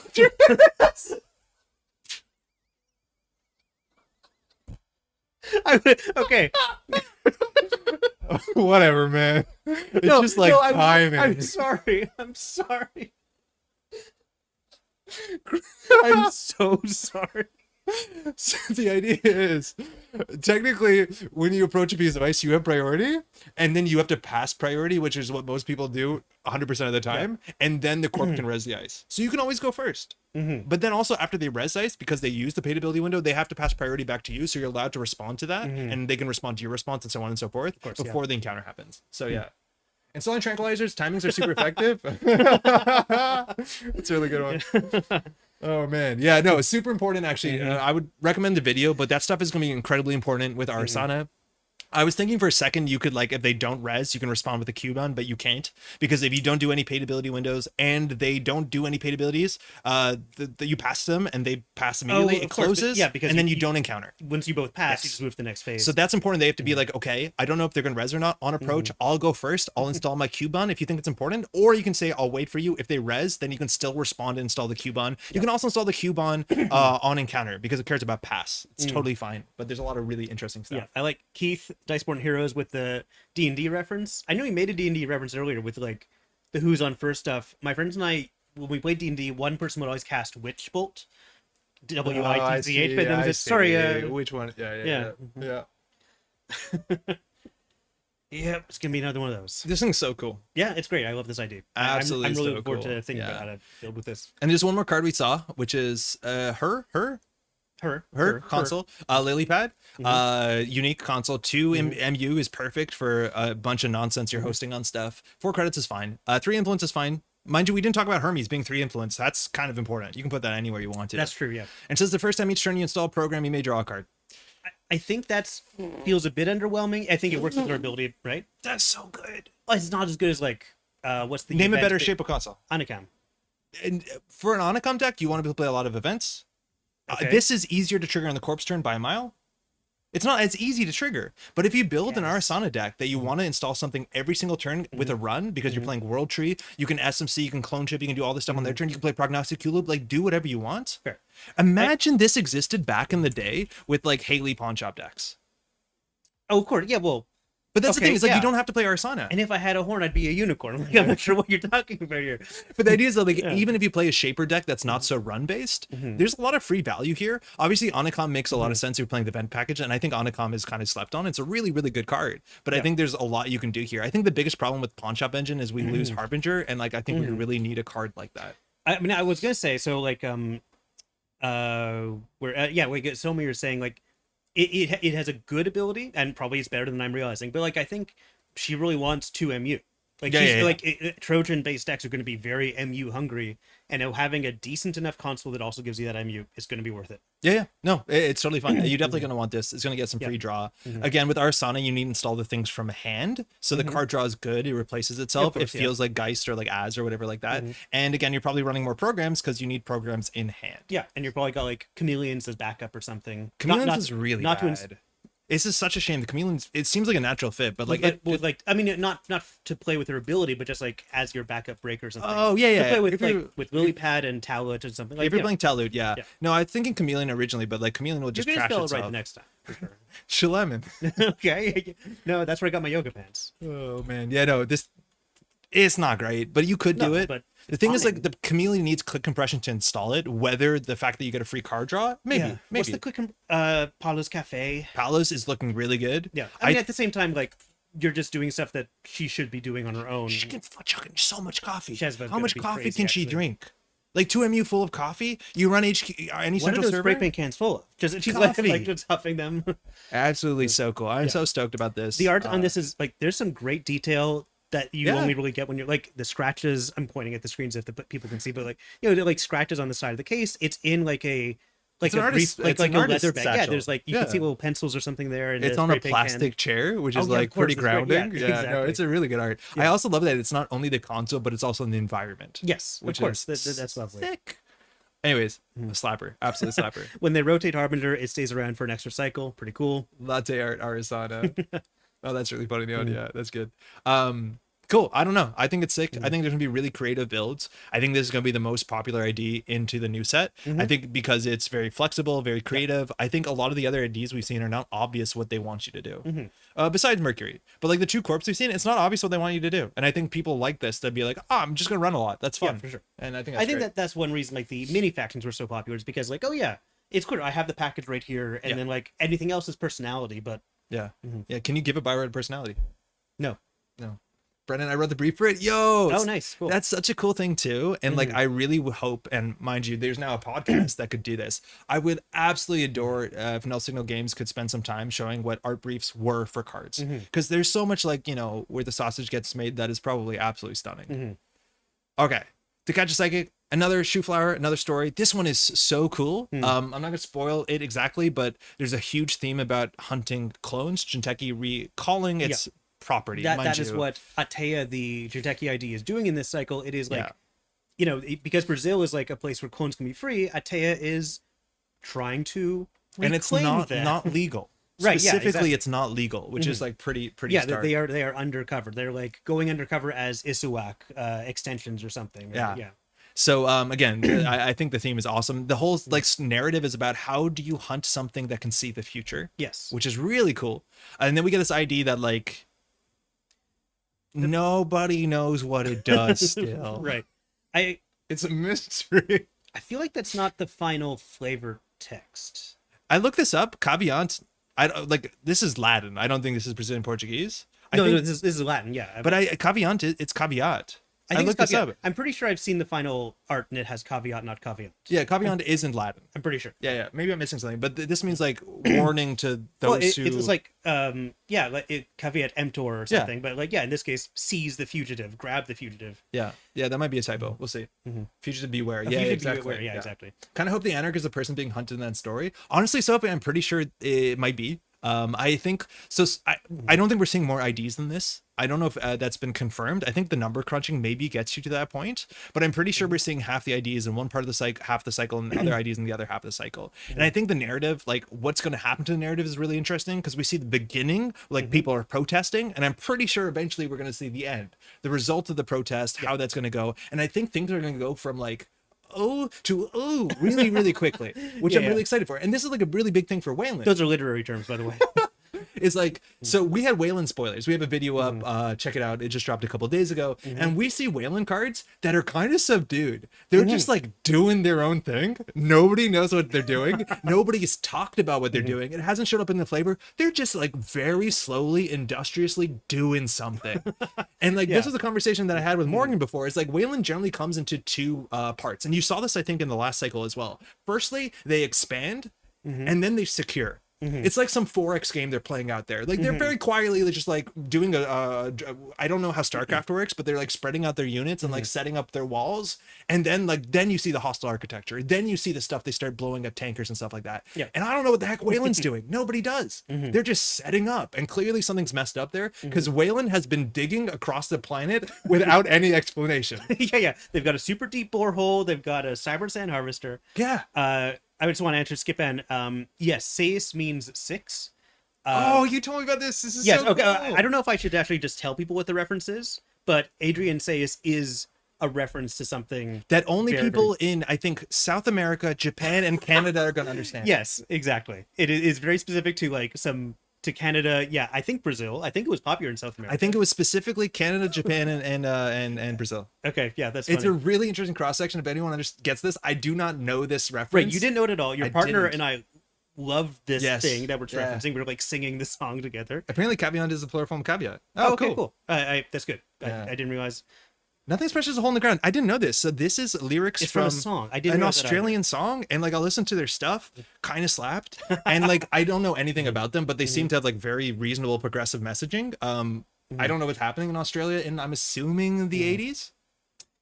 Yes, that's it. Yeah, that's it. Yeah, that's it. Yeah, exactly. Yep. That's really cool. I think that is such a cool place to pull stuff from Cyberpunk, which is great. Yeah, Cyber 6 is like an underloved but truly iconic Canadian-made animated. Oh, it's Argentinian, not Brazilian. Excuse me. Yeah. Anyway, it's this beautiful late 90s cyberpunk anime featuring like a gender-bending superhero character in a cyberpunk landscape, and she's basically like a Jinteki clone who had to like constantly re-up her supply of whatever gen mat or whatever she had to use to keep herself alive. Yeah, just such a fast. I think that Panther is her brother. What? And I know when I say that it sounds like a Tim Robinson sketch. Is it Jaguarundi? Yes, that no, Jaguarundi is just a jaguarundi, which is an animal in the rainforest. Yeah, so gynoid. That is the android of a term, but like I understand in terms of like gender expression that this character was incredibly fluid, especially for a time where that was like very strange. Yeah, because she hid as a and it says here it's about a leather-clad female gynoid who works as a male teacher during the day, and has like a best friend who is like crushing on her superhero. I can't remember exactly, but like it was strange and formative for me in a really interesting way. Originally held on Teletoon in Canada. Love Teletoon. Yeah. Some weird stuff was on Teletoon. This is so strange. It only lasted a season. Yep. So wild. But yeah, very, very interesting show. I need to watch more of it. I think we figured out how to get the first season of it. But yeah, I want to watch more of it. That's really cool. That's Adrian Sayce, right? Exactly, because Adrian is the name she goes by. I think that's the name she goes by in her undercover life, and Sayce is of course Cyber 6 and so on. Cool. Anyway, yeah. Okay, so this is Itea. It's another card that like could be an HB card. Limit 2 remote servers, 4515. The first time each turn you install a card in the root of or protecting a remote server, you may install one card from HQ in the root of or protecting another remote server, ignoring all costs. You cannot score the second card this turn. Yep. Okay. There's 2 servers. Yeah, so I've mentioned 2 servers a lot, and it's come up in the articles that there's being a lot of support currently in this cycle for 2 server Netrunner. Yep. The idea with Netrunner right now is often how it works is corporations will ice up their central servers to whatever thing they think is necessary, and then they'll build one server, which is the server they put agendas in, and then Rashida Yahim or a Spin Doctor sometimes maybe a Regolith if you're playing mostly startup. And that's pretty limiting. The idea is there's a lot of cards that like exist that don't fall strictly into like best economy option, best draw option, defensive upgrade, or agenda that they see no play in Netrunner. So the idea is that if you can incentivize and encourage people to play 2 remote servers, you start to get this interesting Netrunner where it's more about like making runs and having to deal with ice and threat, not threat, but I guess threat to like trash interesting assets, not game winning assets, not game losing assets, but interesting assets. The idea that the corp can install 2 things on 2 different servers, and now you have that sort of do you want a car or a goat problem. You're never meant to change your door, mind you. I think that's really you are meant to change your door. Are you always meant to change your door? You always have to change your door. Okay. Whatever the answer to the Monty Hall problem is, you always just search it before you go. Just do the Monty Hall problem. Arthur 2 Service Jackson. Yeah, I think that's really neat. This is also very interesting because I think like there's been a lot of criticism for designing Jinteki cards. It's a very difficult problem because Jinteki encompasses a whole bunch of weird fields, but has never been very focused as much as other factions have been focused, for better for worse. Like I think Wayland design has always been like really on the money. You know what they're going to do on their tin. It's never surprising when you get a Wayland ID. You'd be like, oh, that's a cool Wayland ID. But for Jinteki, it's really strange. Sometimes it's about like hidden information. Sometimes it's net damage. Sometimes it's about whatever Isawak does. But then this one specifically is like, it's an efficiency thing. It's an efficiency click compression card. There's fast advance tricks in here. This allows you to build a tall server very cheaply. This allows you to do traps if you really want to on the table. This thing is so immensely flexible, but is inherently an efficiency ability, which I think is entirely unheard of in a Jinteki card pool. Yeah, true. It's so wild. The only other ID with people before was the R&R Jinteki one. That's I don't remember people. Yeah, there's people in Saraswati. You see the office and they're working inside. Because I know like Ampere, a big focus was like we want to show people. It's a campus. It's a campus.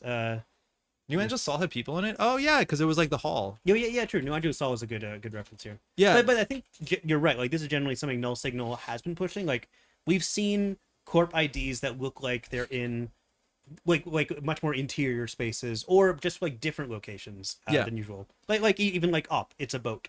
Yes, you know, and like shout outs are due. The fact that you can make a building have a hairdo. Feeling, specifically a haircut. But like the fact that you can look at the Spark Agency building, or you can look at the outfit building, and kind of have an understanding how the game is going to play. It's pretty cool. Yeah, that's pretty nice. I think Argus is a really good example. Maybe Argus is the one I was going to go for. Yeah, I think the outfit building is more intimidating. I think like Argus, the building looks basic, but the fact that it's like a gray cloudy day. It looks so oppressive. I think that's what gives you the impression of what the games can be like. Oh, you're right. Mati is quite efficient. Pick one. You're right. And I think this has some aspects to Mati into it. Not like pushed to 11, but like, there's Mati ability into there. But yeah, I think that's a huge thing that needs to be shouted out. Showing corporations as people is really important. I know we talked about this, Pat, when we were having dinner, is like so far, I think showing corporations as people is something that might engender sympathy for the corporation. But clearly so far in the set we've seen, I think the set is like really black and white. In terms of like corps are ghoulishly evil and the runners are just like very, very good people. Which is something I'd like to mess with. But like, I haven't like put a lot of my own writing into this game yet. I hope to. But I have ideas on like how to make the runners unsympathetic and ways that don't make them like bigots. outright bigots like they have been in the past. But all the runners right now are on the side that I think everyone obviously wants them to be on. And when it comes to this struggle, I don't know. I feel like to some extent it's hard to like, you sound like an asshole wanting anything different, but like right now the corpse and runners are like absolutely two different sides. Right. Like you want to see runners that do bad things. And maybe you want to see more like, I'm not saying like I have no sympathy for corpse, but I want to see bad runners is the weird thing. Like I'm kind of okay with evil corpse, but I want to see more bad runners. Ghoulishly evil megacorps in my cyberpunk. No, I no, cyberpunk in my ghoulishly evil megacorp. Yeah, but we'll see. Again, I do think things are going to kick to 11, but right now, like I thought when we saw corpse being humanized, they would be humanized. I don't think they're humanized. I think it's the opposite. No, I mean this is it's like a tactical center for killing Kens. Yeah. For killing Ken. Yeah, narrative is really cool. What to do with this card, I don't know. Yeah, one thing that I think needs some explanation, because I was struggling to find out a good use case for this. It says you cannot score the second card this turn. Why? Right. Yeah, someone else was asking in chat as well. Like, I guess maybe there are upcoming tricks and traps that can like. But the idea really is like cascade. The first card can be an agenda always. Yes. So the idea is you can install an agenda and then install like a BAS. So like you can fast advance as long as you have a fast advance piece that goes into another server. Yeah, that's true. So as long as you install the agenda first, this isn't an issue. Now this is slightly different than ASA Group. ASA Group also has the same clause. The first time each turn you install a card, you install one non-agenda card.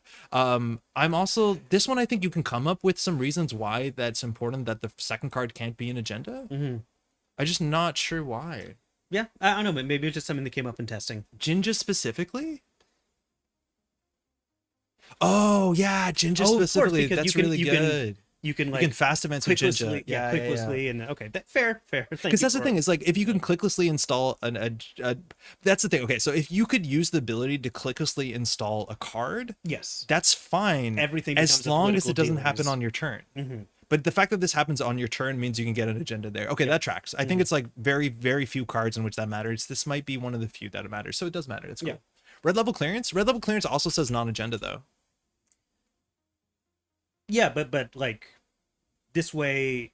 Anyway, yeah. I you're right. So you can install like anything still, and then get like an agenda clicklessly. Again, I have 30 cents and one is not a nickel. Yeah. Okay. So anything that like does that, because I was thinking like if you can get a free click installed, like I don't know what installs cards for free. Like imagine you had advanced assembly lines. Yeah, or whatever. You would just do it on the runner's. I can't remember if there's. You would do it on the runner's turn. Exactly. So you get around the clause, but these don't. Something. Yeah. Okay.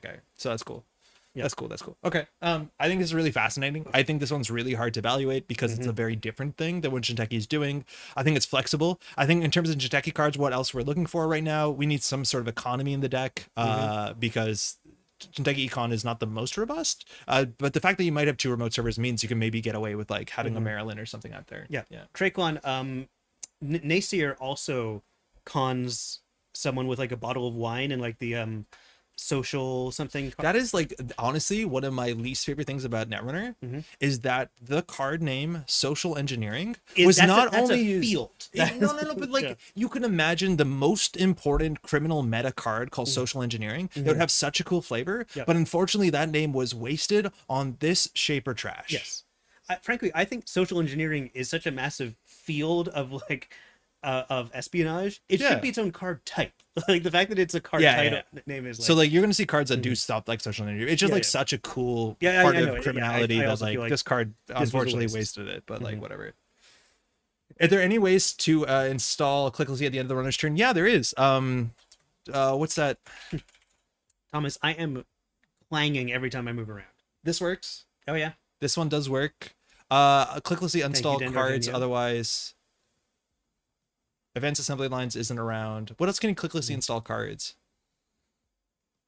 Yeah, I don't know. There's probably one more or two. I think so. I also thought about mitosis. I think mitosis only triggers a Teo once. I'm pretty sure. And you're in a bad spot too because they have to be two different servers. So like yeah, but it means that you can ice one of them. Yeah. Yay. Yeah. That's fine. That's fine. Look at that. Also, you want like Dharma. Dharma swaps though, doesn't Dharma doesn't install, does it? But also with mitosis, like that takes up the two servers. You'll never have more than two servers. So you need to do the mitosis as like your first thing you do as a Teo. Yeah. As soon as you put an ice on a server, you can't Dharma. Okay. Sorry, you can't mitosis. It's really awkward. I think that's really strange. Yeah. I think this thing's going to be interesting. Huge question mark of what you can do with it. But I'm pretty sure it's going to be good or at least flexible. And that's cool. Yeah. Mitosis does not work. Yeah, I don't think it works. Yeah. Anyways. Man, this art is sick. I'm a big Mauricio Herrera fan. Yeah, but Mauricio Herrera has been doing art since like the core set, right? Yes. Like way back to Decoy and stuff like that. OG core set. I was convinced this person was dressed exactly like that 10 cost runner card that gave you an extra click. Rachel Beckman? Yeah. No, I just misremember what Rachel Beckman looked like. So. Yeah, totally. But I imagined that to be like the Rachel Beckman bounty hunter outfit. But yeah.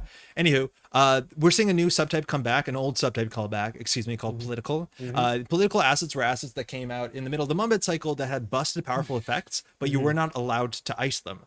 Unfortunately, those cards were so good that they were worth pursuing almost at all costs, and the majority of them ended up getting banned, for better or for worse, probably a bit too late. Clone Suffrage Movement, Sensi Actors Union, just incredibly powerful cards. City Hall, oh my god. Yeah, so they were kind Bankers Union stayed for a while. For a long time. I don't think that was ever banned, was it? But yeah, it didn't get banned. But it's interesting to see these cards because they're at least playable when they're iced, but they have very strong upsides that you're encouraged not to ice them up. So front company is a thing that says the first run each turn cannot be made against a remote server, and so you force the runner to run to your central servers. Yeah, replicating perfection. Exactly. So this was an old ID. It won Worlds out of kind of nowhere. It was like a dark horse deck back in 2014. The first Worlds won by Dan D'Argenio. And yeah, this ability was very, very powerful. Yeah, because it worked with, it had cards like Sundown as well with supporting it. Sundew, yeah. Sundew, yeah. Sundown was a different card, I think. Yeah. Sundown, yeah, that was the Gordon Lightfoot tribute card, I think. So this ability was really strong because it allowed you to play assets that were the sort of thing that runners would want to trash, right? But it was harder for them because they had to first face check into your ice, or if your ice was res, you'd run taxing enough ice. So it became a financial decision to be like, oh, I want to bounce off of this. So at a minimum, it cost them a click. At a maximum, it cost them a click, and then they had to run through like a Sarugi. Yeah, because they like the corp would of course put taxing ice, like we were talking about. Like they not end the run because they didn't want you to just like bounce. Specifically, not end the run ice. Yeah. They want you to force you to go through this like disgusting paper cuts. City Hall wasn't political. Oh, you're right, because Bankers was political. Bankers, MCH was just Alliance. Yeah, you're right. You're right. Out of nowhere, I've been playing RP since it released. I'm like it's really weird. I think Jinteki was kind of a joke competitively back in the day. Yeah. But the fact that this came out and like did not move the needle, at least from my understanding, I didn't play that much back then. That's interesting. At least I didn't play competitively. I didn't have my hand on whatever pulse was happening. But yeah, this ability is cool. And if this isn't iced up, I always got confused and thought Archives wasn't iced up. You do 2 net damage the first time a run on Archives begins. Yeah. So if you don't res this, you also don't have to ice up Archives. 2 net damage is a fair bit. We'll talk about the ban list update today. 2 net damage can be a lot, but it's a cool card. Yeah. It's 2 influence. I think I've heard people saying like, oh, I really want to play this in anything that builds remote servers. So like ASA or whatever. I'd argue that in ASA group, making 2 net damage matter is a bit less likely, but against some decks, like a criminal deck, maybe. But still, like it is a cool. Yeah, if you're running asset spam, which I think this kind of encourages, then yeah, it forces a tax and then an extra tax because you're not icing this. Yeah. Because yeah, like by default you run on Archives because it probably isn't protected as well, and this card says now Archives is just as annoying as the other 2 central servers. Yo, how expressive people's faces are so good. Oh yeah, it's great. Oh man, Mauricio's art's great. RP was meta defining, yeah, but not on release. Yeah, I think at Worlds like people were reading the card. No, Leela was always good. I don't think people like Leela on release. Not the way that Leela caught full Leela stride at some point. But like Andromeda was still around. 419 was not impressive when it came out. Everyone was like, information, you know what they're playing. I didn't like 419 when it came out. A lot of people were like, yeah. 2 net damage of Archives isn't iced. If front company isn't iced. Yeah. So you can ice Archives, Pathonymous make it real bad for them. But yeah, you don't have to ice up Archives. This is the card. Politicals care about icing up the card. Yeah. Oh, Borehole would be. Yeah, Borehole's kind of fun with this. Yeah. Borehole. I don't know. That's a lot of work. This even kind of hoses pinhole threading a little bit. No, you just pinhole threading. Yeah, you pinhole threading. Yeah, but then you take your net damage. It's fine. Yeah, but you take your net damage. Okay. Note the body armor. I don't think that's body armor. I think that's a Byroid. Unless somebody else has body armor. I think this is I think this is body armor. You think that's body armor? Yeah, I think these are just Jinteki like Atea enforcers, basically pretending to run a dentist or something. I'm assuming that was just a Robert. No, I think this is meant to be like these are military people barely pretending to be a dentist receptionist or something. Yeah, that's the front. Yeah, for sure. Leela Stride was after Jackson rotated, but Spin hadn't been printed yet. Flooding was losing versus Leela. I remember who was it back then? Josh Wilson. He was streaming. He's like, I'm gonna get I don't know what the number was, whether it was 42 or 420 or like 69, some goofy number of Leela wins in a row playing this deck that was just a very good Leela deck with an influence splash of hostaging out Beth Kilrain Chang. And he almost got there. He was a very, very good player. Wow. But like just consistent. Consistent. All right. Balanced coverage. All right. New CD asset. When your turn begins, you may choose a card type. Look at the top of R&D. If that card has the chosen type, you may reveal it and gain 2 credits. 1 influence, 3 trash cost, 1 res. All the numbers on this are really, really good. Yeah, okay. So I saw this card and I thought, okay, this is a really good card. So the idea is that you can always just peek at the top of your deck. If you're right or you're wrong, you can still choose not to reveal it. But if you're right, this is a credit positive asset on turn it's rezzed with higher trash cost than res cost. Obviously, you're giving some information to the runner. No matter what you do with this card, that is interesting. But this is not unique. And you choose this technically in the order. So if you have any other started turns, you can maybe do something beneficial with that information. And you don't have to reveal it no matter what. No matter what. If you're right or you're wrong, you don't have to reveal it. In fact, if you're wrong, you can't. I think it's really good. It's not unique. The problem is when we saw this, I'd be like, okay, well, it's a 3-cost asset. What's NBN going to do? I'm just going to trash all their stuff because there's no hard-hitting news anymore. That's and right. It's like so important to understand is that like assets are only good if you're either protecting them, which I don't think you can really afford to protect this as much as 2 server problems coming up. But like there's no recourse. That used to be how NBN worked, is like their assets had trash costs, and if you trash them, they'd hard-hitting news you, and currently it didn't exist. So abstractly a really good card until we get hard-hitting news. Hold on. Oh, Brandon's saying Pat got 100%. I really need to know what I did well.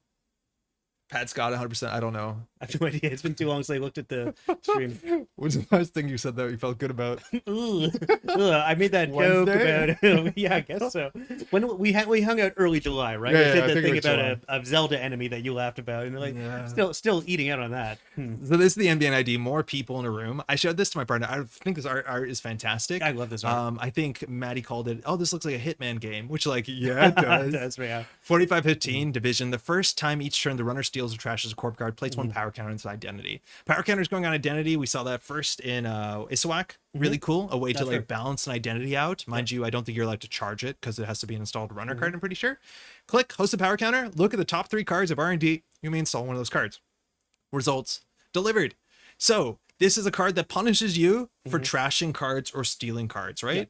And so if you're playing an asset spam deck and they want to trash your stuff, you're going to get the power counters no matter what. For a click, you can look at the top 3 cards of your deck. If they're all agendas or operations, it's a bad spot. You want it to be assets, upgrades. No, agendas is fine. If you want to jam them. Yeah, this is not going to be an operation-heavy deck. Exactly. It's going to be an installing, lots of upgrades. And this could be like a very wide deck, but this could also easily be just like a glacier, like you could defend stuff. I know it's going to be assets. I think it has to be assets because otherwise, if you're playing glacier, the ability is going to fire 2 times a game. That's totally fair. Also, like that's one of the benefits of this is that you have control over the knowing how well you have to ice the top of R&D. Yeah. And so like you, of course, probably don't have to ice up the top of R&D that well anyways. It's also worth noting, we didn't talk about that, but like the fact that the runner runs R&D and then sees the card and doesn't steal or trash it does give you a good amount of information of how you want to name whatever this is off the top. Yeah, but we didn't talk about the flavor of the card much. Like it's so good. It's so good. So the news camera is like basically there is a truly peaceful, beautiful protest march in favor of clones and bioroids, freedoms and rights. Yeah. And of course the NBN camera person is focusing on the people who like despise them, and it like Haas does not equal humans. But you know who these are, right? Well, they're humanity first. Yeah, these are humanity first. So if you know human first, excuse me, Edward Kim and their gang. So these are largely depicted as very, very much anti biroid. The term bigot can come up. Obviously they kill a lot of things. There's obviously not that's good. Because android refers to both clones and biroids, of course, and they're equal opportunity murderers. I think the big thing that makes them a bit more interesting is that a lot of their rhetoric is attached to the fact that people in theory should not be judged on their ability to participate in the workforce, which like, okay, I think you can agree with that, but then also on a certain level I agree with that, but, bigot with hammer, but I don't think anyone should need to have a job. Here we go. Oh yes, right. I don't want to get a 1-star review because I got political. By the way, smash that like button. Review us on Apple iTunes. And that like button. Absolutely go to patreon.com/YaSangrenSC. Oh boy. And unsubscribe. So this is yikes. they're getting the coverage here, and the flavor text is really fun with that. Yeah, I think the art here is fantastic with the narrative that's going on. It's really cool, especially for how the card works. You choose what's going to be revealed. You control the message as much as that rotates. I just realized something. Yeah. Something about this art. Yeah. Do you know what I just realized? When we went back to Human First and then come back to this? They have hammers. No. Look at the guy in the blue shirt with that's being Wait, that's the same guy? No. Look. It's a similar dude. It's do you think that's a uniform? It's not the Human First. I think that's meant to be the same person. And I thought his skin is darker, but you're right. That's probably the same dude. Brazil, yeah. Same. Oh my god. Yeah, you're right. It's just the. I totally just realized that now, and I've been looking at this art for like months. Oh, that's pretty cool. Yeah. Let's check that out. Cool. And of course, we know the model for the original card. He's been on the show a few times. This guy? I feel like he looks like Roberto, does he not? He doesn't look like Roberto. No. Let's move on to the next He card. looks closer to Nick. Sure, yeah. Okay. Anyways, this thing's great. I think what caught me off guard is this folks back here. They are wearing very 2020 clothing. That's very true. This depiction of clothing is like the closest to like what you or I would wear out of anything we've seen in Netrunner. Yeah, I mean, I wouldn't be caught dead in any of that, but you're right. Like it even looks older than 2020. No, yeah, you're totally right. Like I'm not a big person with the pulse onto like fashion, but like this could have been 2007. Yeah, you're totally right. Yeah. You're absolutely right, and I feel like that gives a certain. You think it's the woman on I've Had Worse? No, wait, Kim's on I've Had Worse. I don't know who's in the background of I've Had Worse. It's like people getting hit by like batons. No, she seems to have pink hair. But it's a pink the streak. same sign, so that's yeah. Haas equals humans. That's like their thing. That's really cool. I don't know if it's the same person. Maybe is it the same sort of outfit? I don't know. No, I don't think so. But that's really cool. That's still really cool. Yeah. Guy in the pink polo says he wouldn't be caught dead wearing a plain white tee. I think none of us like the plain white tees. Oh man. Hey there. Okay. Where are we? I keep losing the tab. Okay, so this thing I think is absolutely fascinating. Because of course there is a hard-hitting news, so asset spamming is going to have some amount of teeth. You're also going to see what's coming up, so you can play into that, play around that. The single click, and this is kind of like the prognostic Q loop idea, to take a card out of your deck and to put it on the table for one click is immense. Yeah, because you're combining a draw and an install, but it's better than a draw and a filter. Yes. Yeah, and some information. It works so well with the new political assets that we've seen because like those encourage the runner to go and trash those, and if you trash them, then Epiphany's ability triggers, and you'll be able to like. It just fuels Epiphany. Exactly. I like that. Like this is kind of like Prov. This is thematically speaking a political division. Prov manipulates the people. This manipulates the governments. Yes. Oh yeah. The narrative of what Epiphany does is really interesting. Yeah. The art here is like very obviously you got doves of peace, but it seems kind of religious. There seems to be huge over and undertones of the religious sects within the area. So like Starlight specifically is like the old thing. Order of Soul, I think, are kind of tied to. And we haven't seen a lot of it. Yeah, we haven't, but I feel like that got mentioned in some of the narrative discussion. And I was excited to see whether we're going to see like a religious ID so far, and I don't think we have. We obviously are still missing a couple IDs, but like, yeah, I'm so stoked to see that aspect of it because it's barely explored in Netrunner today, which is really neat. Anyways, ability is good. Ability seems really cool. Understanding how you're going to win the game, that's the problem. So you need hardening news, you need some sort of threat, you need to figure out how you're going to win. Very important thing too, this says the first time each turn that the runner steals or trashes. So similarly to something like controlling the message, it highly incentivizes the runner to trash 2 things a turn. That's true. Right? So a lot of times against CTM, which was the thing that's rotating, said the first time a turn you trash something, trace 4 for a tag. You see runners go the way up and like, okay, I'm going to make sure it all gets done in one turn. You'd batch trash. And I think you definitely want to still batch trash against this to deny them their ability. Yeah. Yeah, it's interesting to compare it to CTM. Yeah, like that. Seems cool. Okay. Whoa, is that the next news? Where are we at? I mean, no, we have this, which we'll have to get back to later because the cards aren't attached to here. But we talked about this before, the Null Signal Station episode 2. So they've started a podcast at Null Signal Games. This podcast is Ginevra and Sanjay, and they're joined by Devatis, David from New Zealand, if I'm not mistaken. Oh man, I met David at Worlds years ago. What a nice dude. And he's again really well spoken, and he talks about the design. I forget his exact title, but it's like it's a design position, but also like an oversight position. It's like it probably says it right here what his title is. Developer, lead developer, yeah. Which is like, you know, kind of a nebulous title, but like this guy has probably his hands in a lot of different things. Yeah, I feel like, I mean, sorry, I'm going to try to summarize it, and then I'm like, no, I shouldn't. I'm just going to mess up. Listen to this is really great. And so this is the second episode. Null Signal Station sounds like they want to be releasing pretty consistent, even if they're like shorter podcasts. I'm totally with that. And also seeing them get more comfortable with the podcast format. And like, I'm so stoked for the future of this because this was a really easy listen. Cool. They have some cards they spoiled. They spoiled 5 cards. Hold on. Did Restream bot just crash? It looks like it did. Give me 1 second. Y'all still there? Are we still live? I think we are. But please let us know if we're still live. I'm just gonna start talking books. No, it's fine. I think the Restream chat bot just crashed, but it looks like we're still up. Hmm. Yeah, can you read me? We can. Okay, perfect. Twitch Okay. good. Awesome. Cool. Okay. It looks like it's back up for a second. I'll wait until someone from YouTube says something, but I think we're okay. I just want to see if it connects the two. Technical difficultum. Yeah, okay, we're good. Okay, perfect. Okay. So yeah, there's some cards. We'll get to them when we go through Netrunner DB, but really exciting. They specifically talked about threat as a mechanic, and they showed off 4 threat cards and 1 non-threat card. Mm-hmm. What's our media recommendation this month, Pat? I've been rereading Children of Time by Adrian Tchaikovsky, and I've been reading Piranesi, and both those are really excellent books. 2 of my favorite recent books, for sure. I have Piranesi on my shelf. I'm aspirationally reading it. The first, like, few chapters of that, where the character is just exploring their world and cataloging it, are like, I wouldn't mind having a book that's infinite pages long that's just that going over and over and over. And that's kind of what my my writing sample was for my narrative design job. Like, I did that thing. That's cool. Yeah. I did a little thing in like Ink programming language that was kind of like someone going through a Piranesi like house. It's a text adventure thing. Yeah, it's a text adventure, exactly. Yeah. No, that was really cool. Oh yeah, okay, well, we gotta talk about this. Actually, I'm gonna get some more water. Myself. Do it up. Be back in a moment. Is this part of the scoop? What's happening? Anytime he does something weird. Okay. So we had a ban list update today. This was kind of on the docket. We have 3 cards that are banned out and nothing unbanned so far. And this is always really interesting because these are changes that probably have been play tested to alongside the set coming out. So these are the sort of shots that have been called probably from a distance. And there's 3 things that are being banned. Real talk. Before in our like Montreal Slack, I made predictions of what I thought was going to get banned, and I called 3 cards. I called Obokata, I called Warroid Tracker, and I called, I think, Ag Infusion. I just wanted to call a card that would maybe target some of the like the Keeling decks. Maybe Warroid's enough on its own. But yeah, we were right about some of them, and then we were like weirdly right backwardsly about another one. Rip Obokata, may she rest in tormenting others. I think the new Obokata is like kind of hot fire.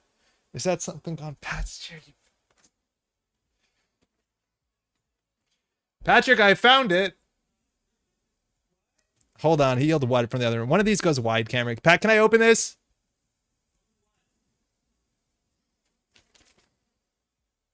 I genuinely don't know what this is.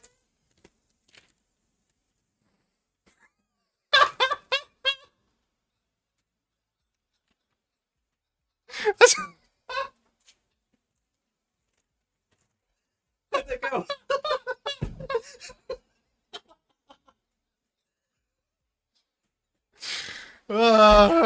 Okay, let me know. Did you have to drink all your water just so this could happen?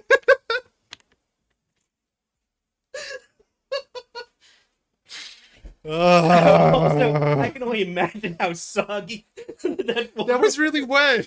That's because it's behind you. Yeah, it's behind me for the entire stream. It's so Slightly humid. wet. Slightly. It's like a towel.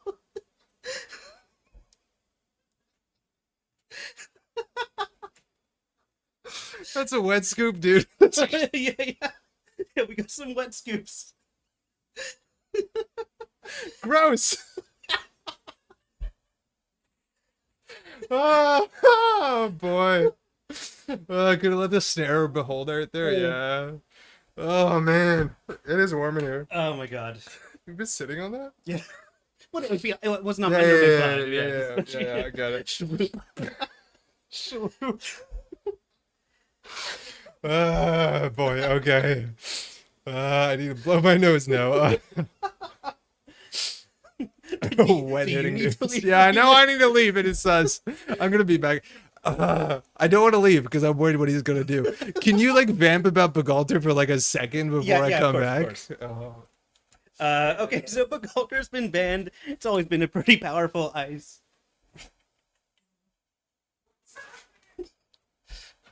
And of course, we all love Bagalter. Anyways, yeah, it was always way too powerful. Like, it made cards like Carmen just not worth playing. Revolver didn't really have its time in the sun. It becomes slightly wet. Pat, why? Like, there's obvious reasons why. Because it's funny. Oh man, I feel like ever since Andre first invited me to like help co-commentate, I don't even know why I put with that. Like I should have let you find this. That would have been way funnier if I just let you find this. This is drier. Yeah, it wasn't underneath my body. Oh man, okay, we might have something here, but I actually don't know. Which one is this? This one? Next time we have a winter release, I'm just gonna wear a sweater I can open up and like have it written on the inside. It's a real spoiler. Yo, this is a real one. Okay, check this out. One cost, one MU. Mm-hmm.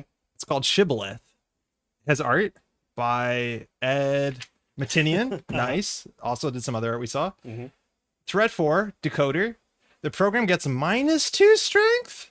Yes, with threat 4. What? Interface. 1 credit for Codegate subroutine. 2 credits for 2 strength. Coming at 3? Yeah, I think that's super cool. Heck? It's like reverse of what we expected threat to be, right? Like it means that the criminals are powerful right out the gate. Anti-threat. It's anti-threat. I think that's really cool. I don't know if this is useful, but I think it's very cool.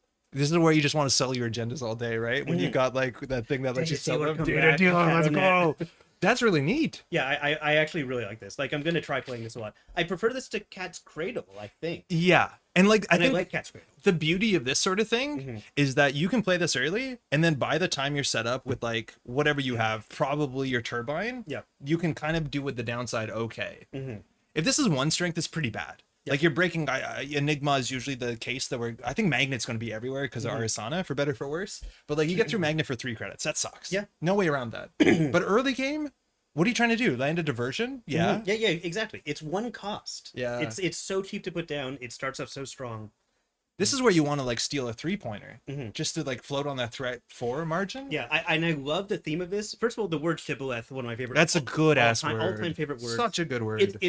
It's too bad the listeners, the watcher viewers, couldn't be there for the dinner we had together because we were talking about the way we pronounce words. Yeah. Which is like the whole history of the word shibboleth, and the flavor text refers to Mercury, basically like. I just wanted to read that real quick. Yeah. Corporate security regards me as merely another Nico, and that shall ever be their mistake. Yeah. So like until they figure out what separates Mercury from other Nico bioroids. What's shibboleth mean?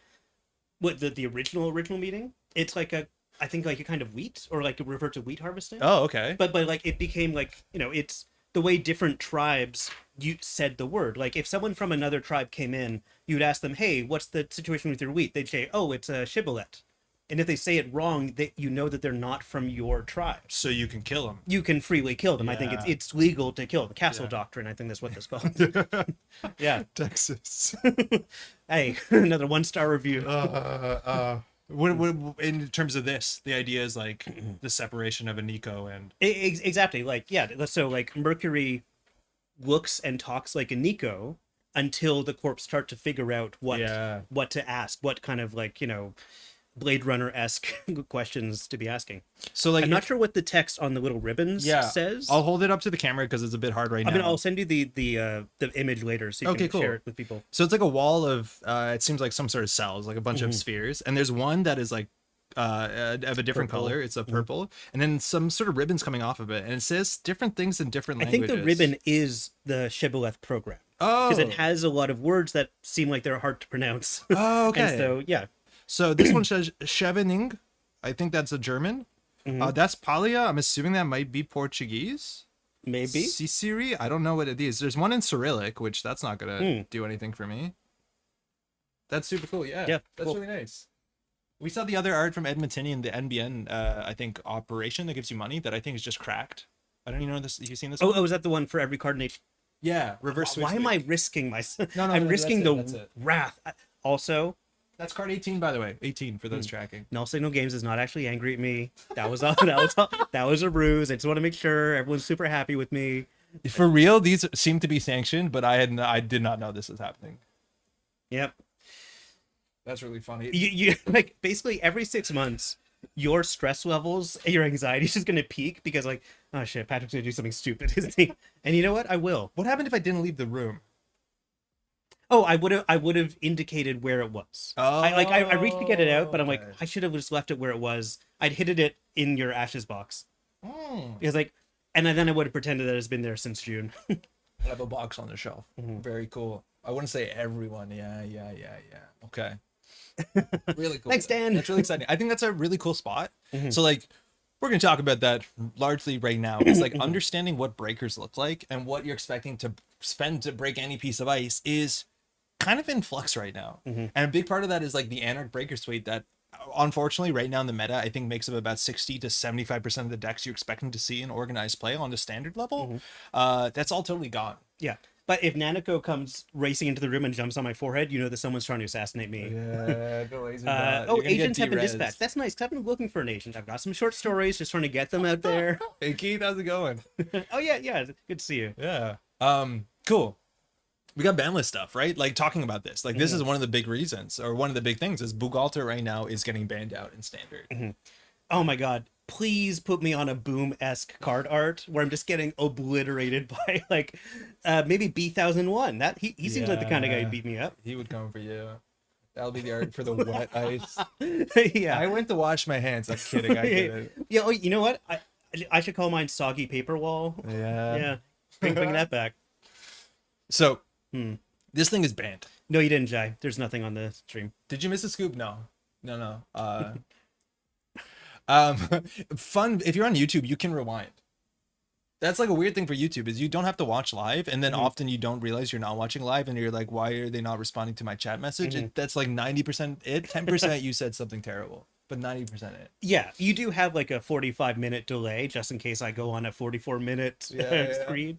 Krim's getting a 1-cost decoder that loses strength with threat. Yeah, that's it. It's also 2 influence. Like, I don't know if you need to put in faction, but like, again, if you're playing the turbine, that's not the worst thing. It's like that's kind of true. It's like it keeps you in the game until you get the turbine out. Yeah, and then turbine keeps it at a decent level. And it's like comparable to Unity. Like right now, shape, like people are playing Unity in their deck, but the big thing is like by the time that you're using the Unity on the table, it does break really efficiently, and it will always be a better card than Shibboleth. Jai, you only have to go back 10 minutes. Or like maybe less. No, it's very recently. Yeah, that's really neat. That it's kind of similar to this, and you could play it. But I do think like you're going to need support. Whether getting 2 Cheswas on the table is enough, right? Like that's like having full strength if you want to be like that. Yeah, but yeah. Back watching after an episode of Cyber 6. Yo, Combustion, how was it? How'd you find it? Where do you watch it? Okay, on my friend's Plex server.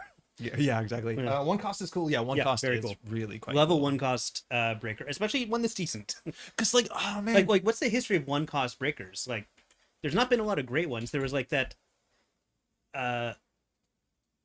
Yeah, this is the one. Criminals used to play this. This isn't. No, it's fine. It's fine. It's fine. Sometimes it's free MU, so this is like a really big part of the narrative that I'm excited to see unravel. Is right now. Program destruction got a lot better. Yep. And this is a huge thing. Program destruction in standard format from this point on seems like it's going to be a lot better. And again, the big thing is that when you're expecting at least abstractly 1/3 of the field, but it's much more than 1/3 of the field, is playing the bin breakers. And Paperclip, mind you, snuck into every faction largely. Yep, there's not a big upside to playing program destruction in your corp decks, although there is a lot of really, really strong program destruction, ice, upgrades, whatever you want in the game. Exactly. There just isn't a lot of reason to do that. So many of the key programs just keep coming back. You can't destroy them unless you back up with like arc lockdown or something. And it's difficult. Even then, it's like, that one also rotates too. So that's true. Yeah. So now that's not the case. So we have a bunch of like questions that have to be answered. Firstly, what are Anarchs playing as their breakers? I think if startup shows anything, maybe we just play fixed strength breakers and some amount of support. But then the question is, how do you draw into them? How many copies do you play? Stuff like that. Criminals classically, and this is the really interesting thing about Netrunner, is that if you showed 3 deck lists and you blanked out all the names of the cards, but you showed, like, say you just gave them all like card names, like card A, card B, card C, and you showed how many were at each program slot, hardware slot, whatever, you can guess which each faction the deck is if it was a hidden information. Sorry. Okay. Let me go back. You're saying like it's convoluted. If I saw there's only 1 each of icebreakers, I'd know it was Shaper. If I saw there's like, but for the Shaper deck, you also saw 10. You saw 10 like miscellaneous programs. Yes. Yeah, all one of or something. Yeah. But Anarchs are generally running 2 or 3 of like 4 breakers and very little else. Well, no, the Bodshow, Stargate, stuff like that. While Criminals are running 1 of each breaker, almost nothing else. 3 Chesvas. Sometimes Chesva, sometimes Bankroll, whatever you want. Botchaw's probably modern. Yeah. Oh, someone said Passport. That was a really cheap criminal decoder that I ran for a while. No, Passport was good. The problem now is like it does sneak door beta. It's weird. I don't know what happened. Yeah, Passport was good.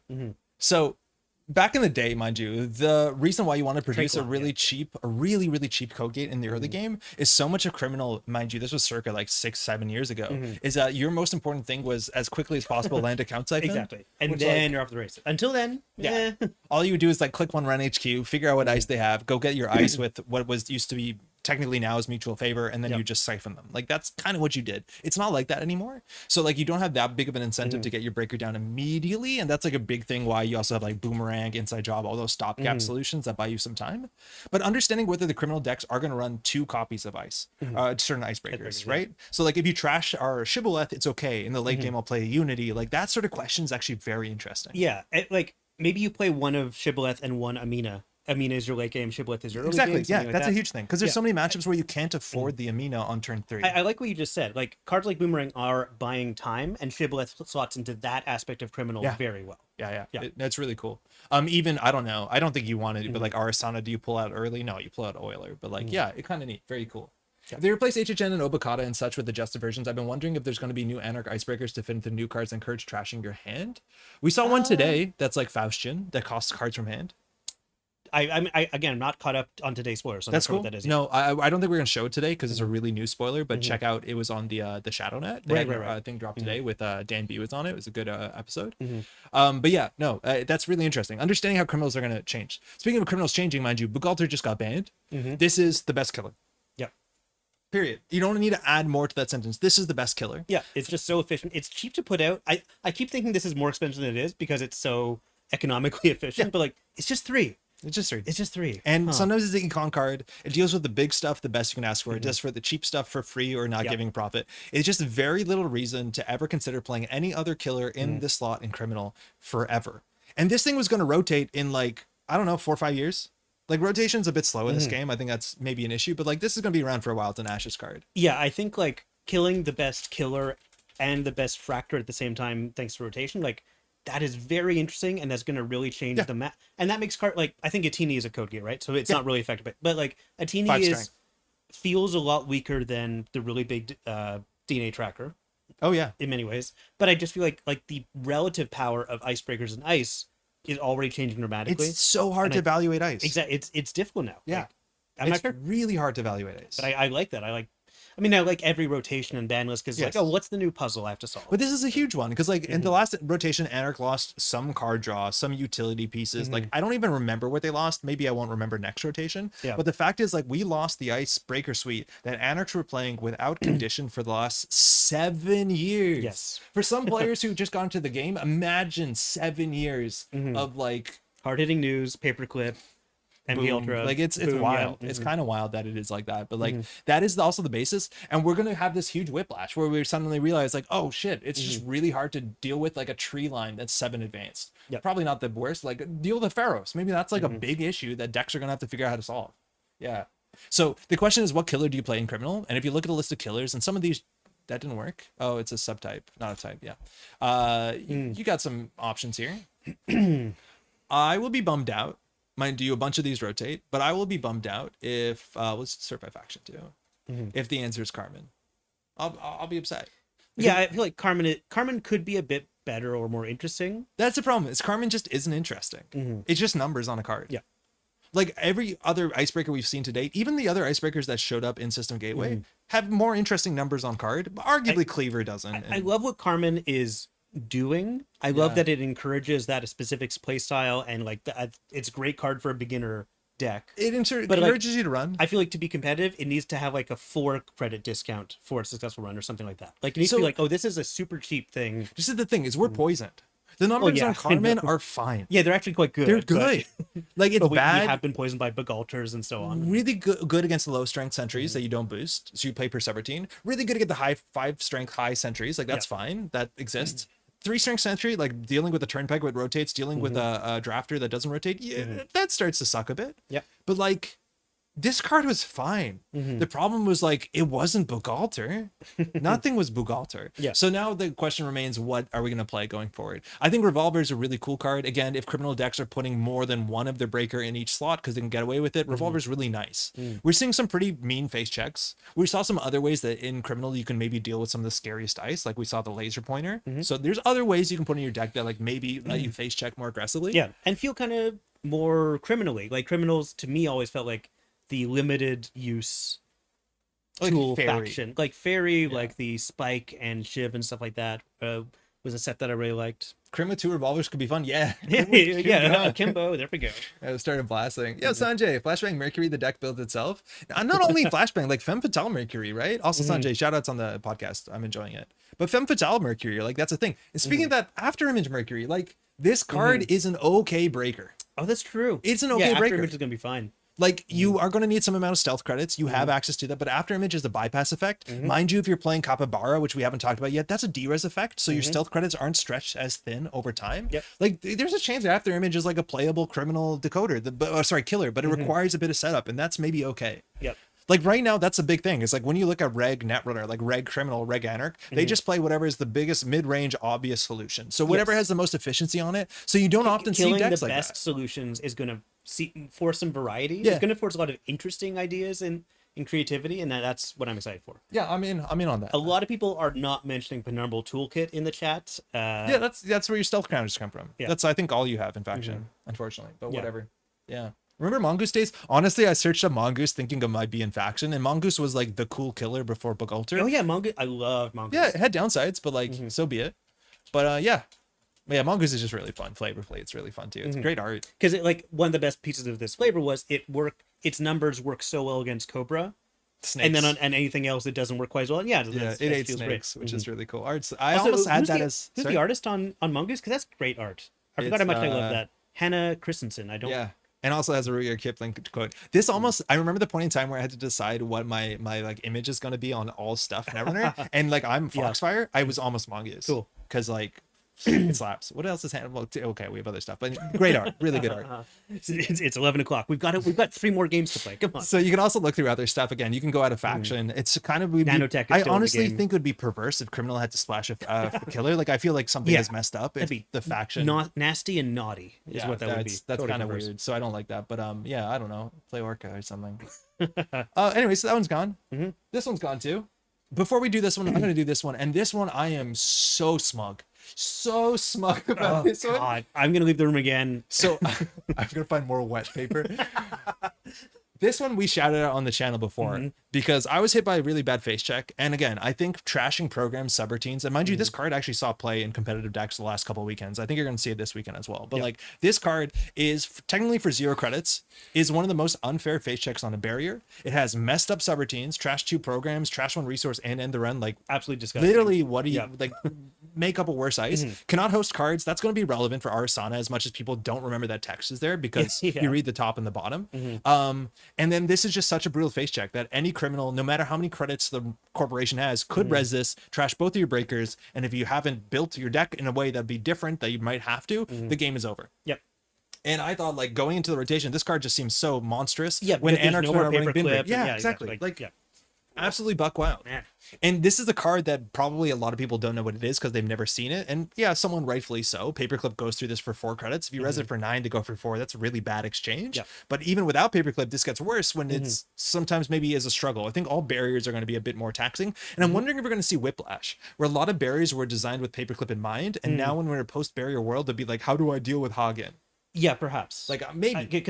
But the thing is, when Yogg was so prevalent and oppressive, we still saw a lot of code gates being printed that were like under Yoggable. Nobody played them. Exactly, but like they were still printed. So like but nobody ever played them. I know, but FFG was not taking that into account for like years of the development, right? I wonder if they just wanted to ignore Yogg. I think that's literally what was happening. Yeah. Crimson was using Mimic until Mongoose came out. Yeah, I think so. There was a lot of Mimic with Data Sucker for a long time. There was also Stealth Criminal. That was a cool thing when you had like Switchblade and all that sort of stuff. But yeah, no, it's weird. Anyways. This is gone, and it's like card that I think we shouted out was problematic, and it was banned before we can see it becoming a problem, which I'm totally fine with it. Whatever, we don't have to deal with this one, which is okay. This one's a big one. Yeah. Because this one's not only banned, but it's being replaced. So they said this card is gone, but in its spot, we're going to give you a similar card. And I think the similar card is kind of fire. Yeah, I mean, we'll check it out in a bit, but I pretty much agree. Like you're saying, also in a bin paper world, face planting, this was a setback. Without built-in recursion, it's a nightmare. Yeah, exactly. Like it's an economic ruin. Like worst case, you know, you didn't have your fractor installed unless you let it fire. You lost maybe 5 credits. Obviously, you'll trash your botulus. But yeah, now you can face plant into this as a criminal, lose the game. That shouldn't happen for 0 cost dice. Like what? Okay, so Obokata has been in every single Jinteki deck as a 3 of almost since it's come out. I think every single Jinteki deck this has been a 3 of for a really long time. Yeah. Because this ability is something you have to play around. The most effective defensive agenda we've ever seen. Yeah, I would argue Future Perfect is near unstealable. Yeah, Future Perfect's pretty close. Yes. But but this one is I think this one is easier to play because it also works on the table. This also gets like it's so common to have gotten to a point where Obokata is not stealable at all. Yeah. It gets impossible by game end. So yes. And so there's a lot of decks that would swing into that inevitability. If the runner just didn't have 4 to 5 cards, they could push this on the table. It was a core part of grind, which is something that people don't really like. So. But on top of that, it's just like such a strong defensive agenda where now any ice that has net damage as a subroutine is somewhat as relevant as end the run. And then you have to balance how many cards you can play because you're aware that you have to probably, like any matchup that you didn't steal a single Obokata is impossible to win. Like imagine the game that we played today. If we did not steal an Obokata, how much more net damage we have to take. Right, yeah. Like it's so 1 per hard. agenda plus whatever else nonsense they do. Kakuga says hi. Yeah. Future Perfect was such a perfect agenda. Future Perfect was such an exciting agenda for someone making content back in the day. Because watching people have to deal with Future Perfect, oh man, it was so good. That's right. I can actually think back to some of the commentaries we must have recorded where we're just like betting on whether someone successfully gets the Obokata. And shoutouts, we're seeing more Cygame. They subtyped Cygame as a keyword. We're gonna see. Thank you for. So cool. Thank you, me, as Null Signal Games representative, for subtyping Cygame and bringing that back. Anyways, that's absolutely sick that we're saying that. But this card is gone, which is a huge deal because now, firstly, Personal Evolution has somewhat of a floor of how many damage you can expect to take, something like that. It's less defensible. The sort of like anemone plays that you're building up to scoreless on a remote server, those are less powerful, but we have a different card that will take its spot. And it's in a lot of ways a lot better, in a lot of ways a lot worse. Izzy said the replacement does seem good, but fits into different decks than Obo did, which is probably a good thing. But I've come around to enjoy playing with it and against Obo. Right. Okay. So this is the card. It's called Fuji Acid Retrieval. Again, if you read the Taya story, you'll have a bit of an idea. I don't know what Fuji is. I mean, I think Fuji is the name of the like asset retrieval arm of Atea. It's like the like enforcers, kidnappers, whatever you want to call it. Does Atea mean something? It must. Oh, I can't remember. It's something. I think it's something to do with spider webs. I think. It means, you're right. You're right. Yeah, it does. So this is also 5/3. It's ambush and security, and says when this agenda is scored or stolen, do 2 net damage. Deep down, she know Benicio wasn't coming back. Yeah. I don't know whether Benicio seems to be a clone who's being, mind you, retired, if you want to call that. This goes back a long time. I think this is such a flavorful card, which is clone retirement. Kind of what you're seeing here, but retirement here is and clone retirement's kind of being evoked in Simulation Reset. Yes, that's a bird retirement program. Yeah. Is it Mount Fuji? No, because this is in Brazil and that's with 2 eyes. I don't think it is Fuji at all. I think Fuji is like the name of this group of soldiers or something like that. Taya means the web. Thank you, Thomas. Maybe the best drill runner of all time. I didn't see this one being drill runner. Oh, on clone retirement? Yeah, I've seen that one. I don't remember what it is, though. I'll have to go back through all that. Neurology Fuji will be such a good thing. Diogen, how's it going? You mean like Neurospike? Yes. Yeah, Neurospike.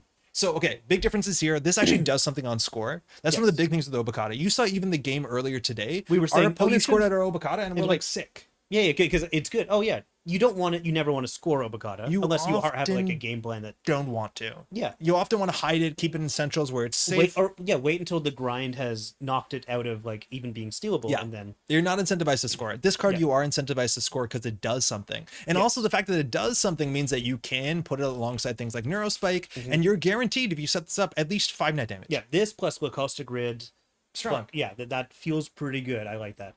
It's pronounced Fuji or Fuji. I don't know, Jai. I'm so excited for. Usually, I think Ginevra. They put together. Yeah, I think it's usually Ginevra. Yeah, that's a lot of work. But like, I'm one of my favorite Naruto releases of the year is just the pronunciation. I know. I love that too. It's great work. Yeah, it's so good. I'm glad it's not my responsibility. Yeah, I help with the translators and I step back. So very big differences here. When it's stolen, it's only 2 net damage. That's less than 4. But But firstly, one of my favorite things is there are now reasons. Generally, when you play against Obokata, you always want to access with at least 4 to 5 cards in hand based off of the ID matchup. But now there's reasons where it is the right play sometimes to access with 2 cards in hand, which risks snare, but doesn't risk this. Because Obokata's existence means there was literally no reason to risk snare, and now there's slightly a reason to risk snare, which I think is so fun. Obokata superseded the snare risk. It's just like, okay, I'm always going to have 4.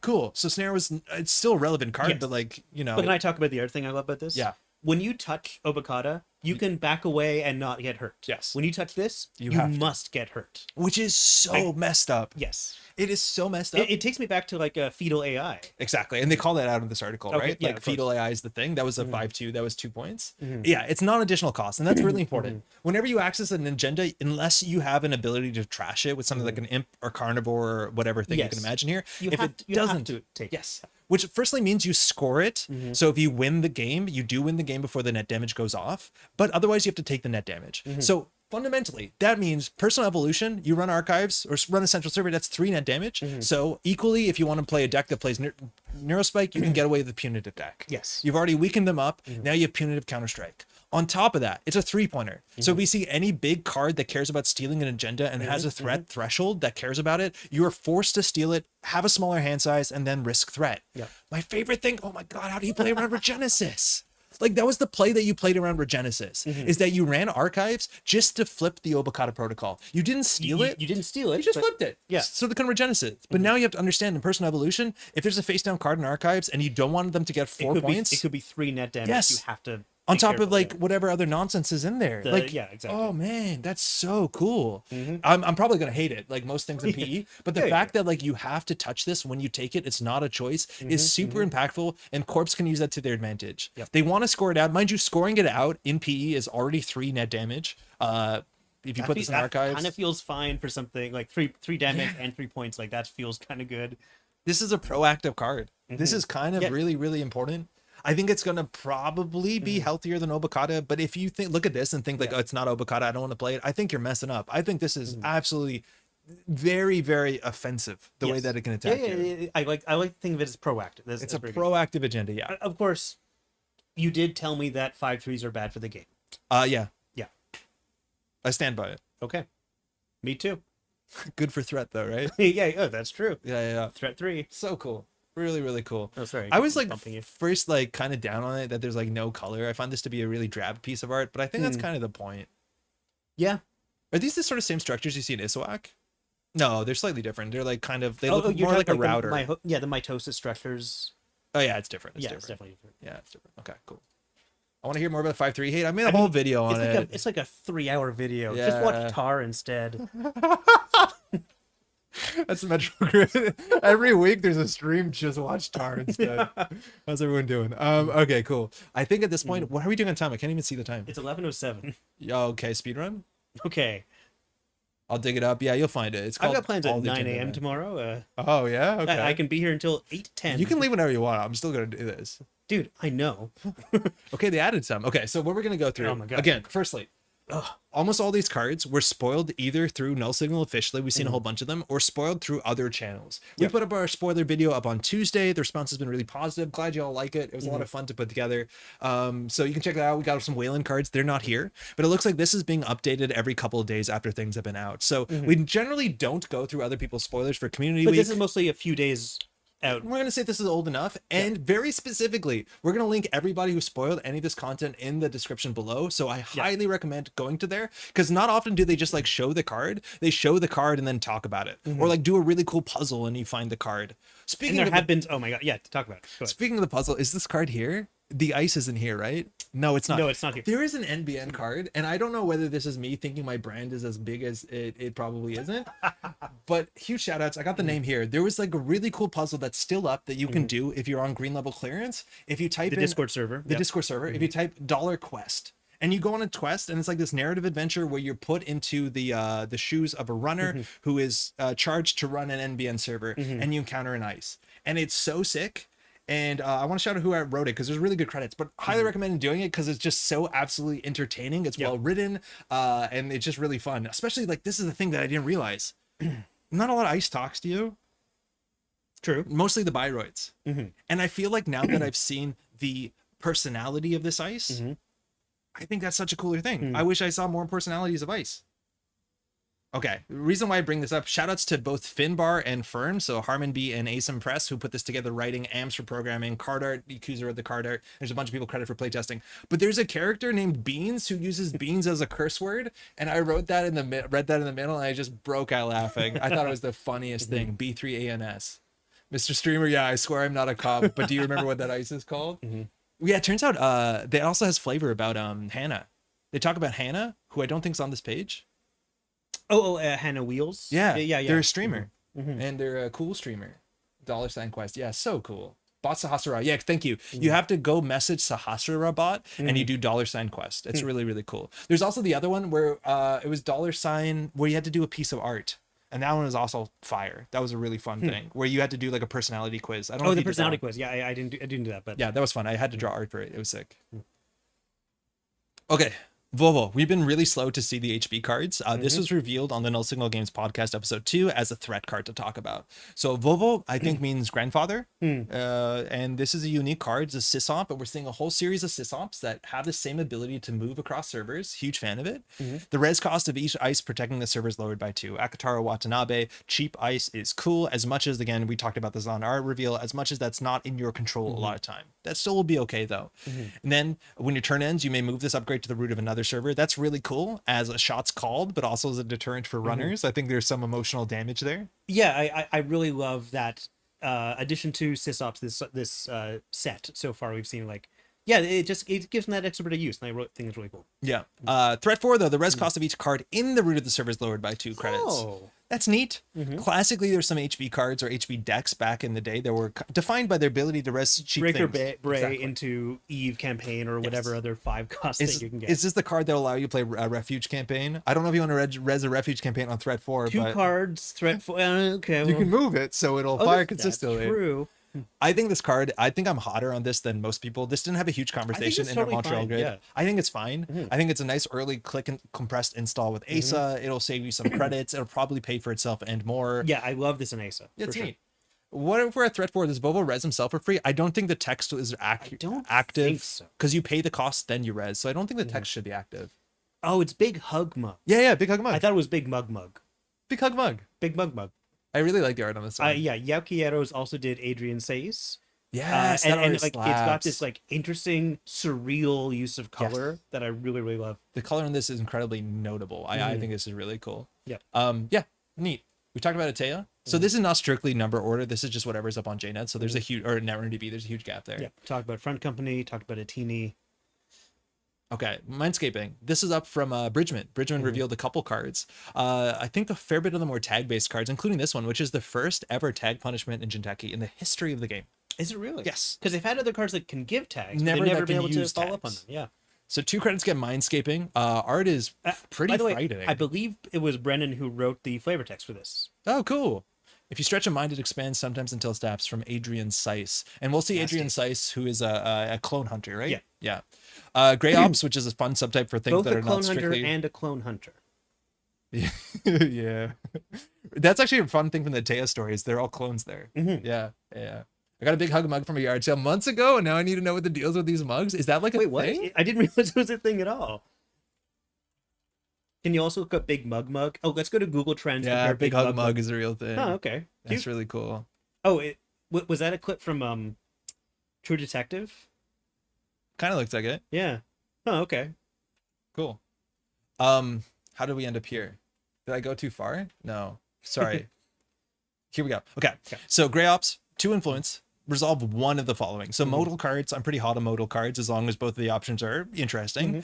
Gain 4 credits, so you gain 2, and then draw 2 cards. Add 1 card from HQ to the top of R&D. So kind of in some ways like Sprint, where you don't get sprinty. You don't get card of velocity. But manipulating what the runner might access on their turn is very much a Jinteki thing. Like I think it's cool. I think if they see you put something on top of R&D, you don't have to ice R&D that turn that heavily or res ice. Yeah, that's whatever to me. It's more so you get to see 2 2 more cards, and then you get one out of them. The idea with this card, though, is like you're down a card to draw 2 and then down a card. So it's not card advantage in any meaningful way, but it is an interesting operation that gives you some amount of tempo. Yeah. But if, let's say they're tagged.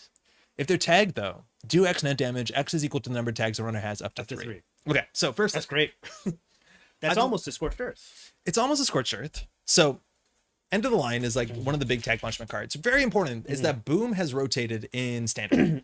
So Boom was the card that had a huge restriction on the design space of tags, because we've had this card that basically says, it has some play around, mind you, it's trashable, but it basically says if the runner has 2 tags, GG. Exactly, yeah. So it was binary. You either had 1 tag or 2 tags. 1 meant alive, 2 meant dead. So you can't print that much tag punishment in a game where as soon as the runner has 2 tags, for 3 influence, they could be dead. Yeah, but it's been a goal of Endless Signal games for like kind of the past few releases to make the power of tags, I'm not sure, like gradual or make it a gradient. Yes, like and we're seeing so many cards that remove tags as a cost. So we might see more cards that give tags, but then we're seeing more corps that have incentives to take the tags off. So it doesn't seem like that big of a burden for the runner, potentially. Yeah.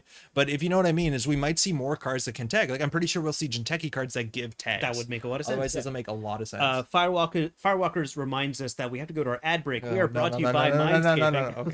Okay. This thing's neat too. The question is how many tags you need this to be good, right? Like 3 for 3 net damage. I think at a minimum you still need 2 tags, and that is because the combo largely is this into End of the Line. And I think this into the End of the Line is actually really interesting because even just 1 is a 5 damage turn, and that's So Steel Skin Scarring, oh yeah, I see what you mean, is such an important card to play around if you're ever trying to kill a runner. And we're assuming as an Anarch, and there's even more synergy for Steel Skin Scarring, you're going to see this as a 3 of in every Anarch deck. And regardless of the synergy or not, this card is generally good enough.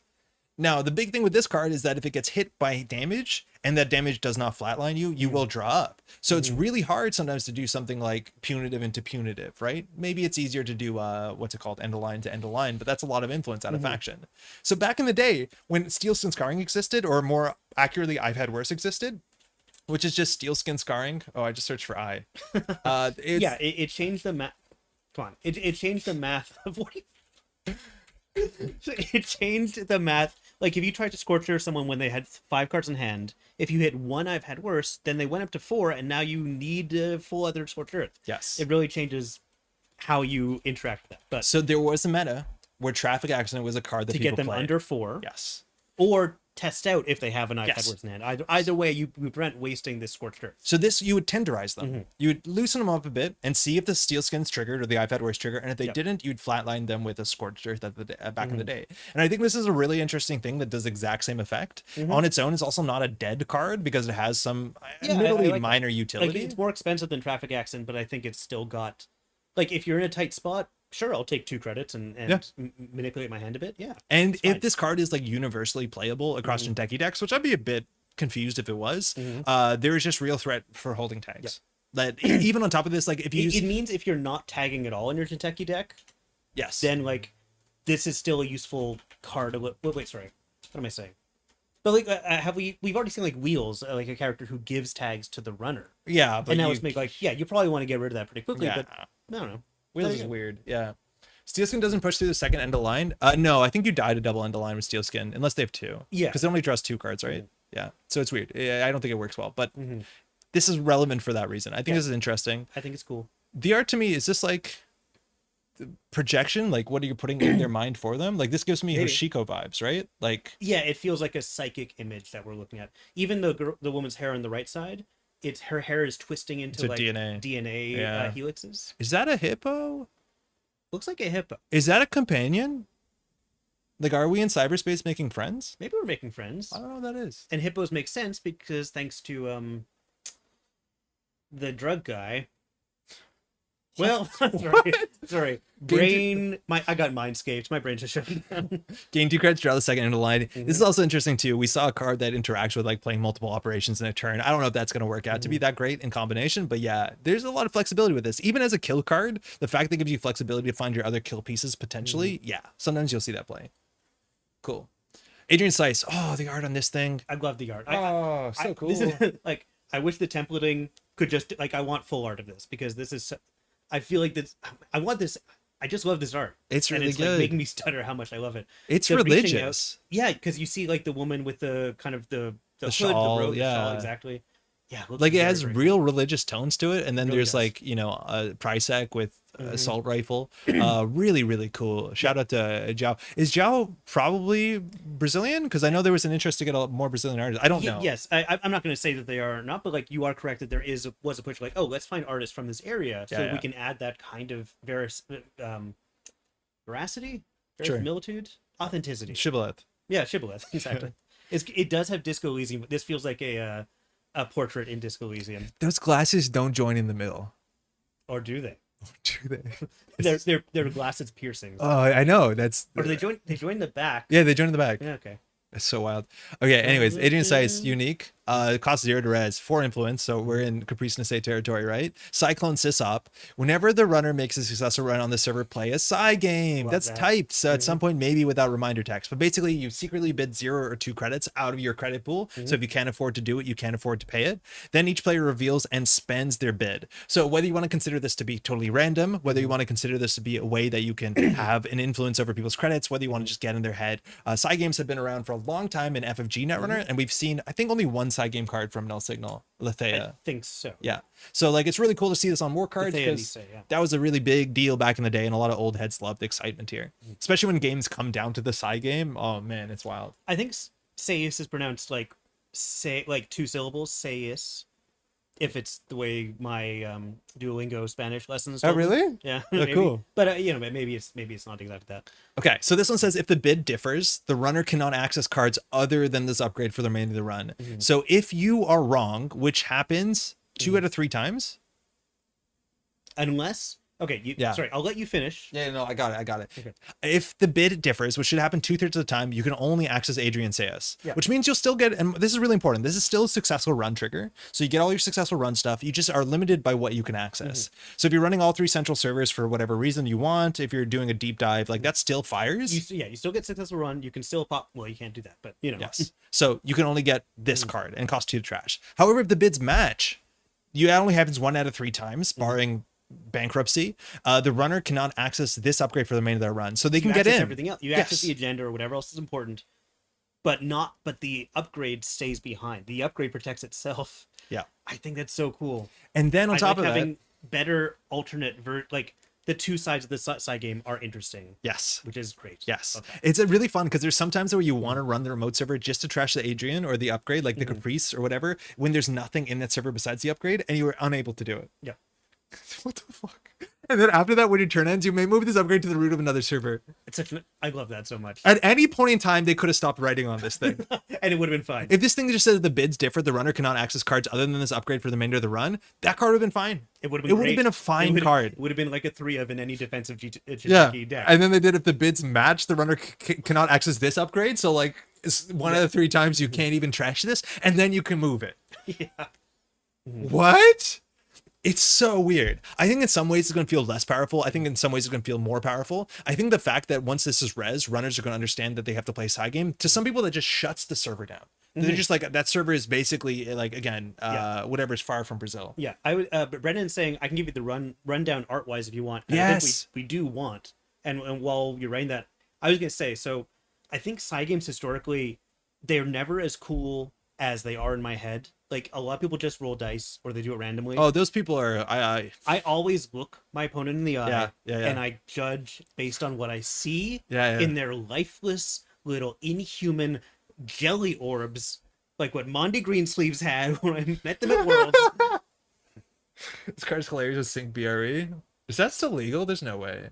No, that was in. Wait, Sync BRE was an ice, right? Yeah. But it prevents you from accessing the Mars. card, so you can't even access this. Yeah. Yo, it's so wild. Just such a wild card. It's a weird combination of Ash and Caprice. Yeah, it's a weird combination of existing cards. This was shouted out. Cror said thematically, it feels like Adrian is determining whether you get in or not. Determining whether you get in or not, and seeing whether it's worth him putting the effort in. Yeah, sometimes he just lets you in. Sometimes he gets in the way. He does seem. He has a kind of casual vibe to this as well. Yeah, he's like, I'm I'm not sure if this is like he's barely trying. Exactly. Yeah. It seems like he's not trying, which is so sick. And then the fact that when your turn ends, you can move this. So like if you're not defending your defensive server, you put it on HQ and then watch the Steve Cambridge fall apart. That's true. Well, Steve will still fire. It's still successful. Yeah, but still, like, yeah, but they're not getting in. They're not accessing. Yeah, that's so, like, yeah. Whenever you're not actually defending an agenda, just put this on HQ. Oh man, this card is absurd. Pinhole threading, still good. Light Defier, still good. Yeah, but like, what? I think you're gonna see this in HB decks, like Caprice did. You're just gonna see this. It seems really good. I don't know. I roll the die to know the result. Yeah, Keith. Absolutely. Thank you, Keith. That's very common play. Have to be max mind games. I love it. No, that's very often people will roll the die and then like actually pick a choice. And I think you should do that no matter what. Yeah. Don't need a breach of just taking their money. Exactly. Yeah. It doesn't stop a successful run. And you have to keep that in mind. Roll the die out in the open. But don't look at the die. Look at their face to see how they react to the die. And then. And no, you say, I rolled it too. Exactly. Yeah. And see how. And then you reveal it too every time. Exactly. And see until they change. Yeah. Stargate's still good. Yeah. There's a lot of cards that it doesn't stop. Like it stops you from accessing. It's not going to stop the Doof. It's not going to stop the Stargate. Yes. So on. Yeah. So keep that in mind. I had a die with 0-1-2 sets from Betrayal at House on the Hill. Oh, that's perfect. People back in the day, because that was the thing, had size spinners. So they were like, what was that fad? Spinners? Fidget spinners. Fidget spinners. Yeah, that's fidget spinners that were labeled 0-1-2, and they just spin them and then stop it and then do that. That was when we were all so annoying to each other. Yeah, no. I still have a fidget cube.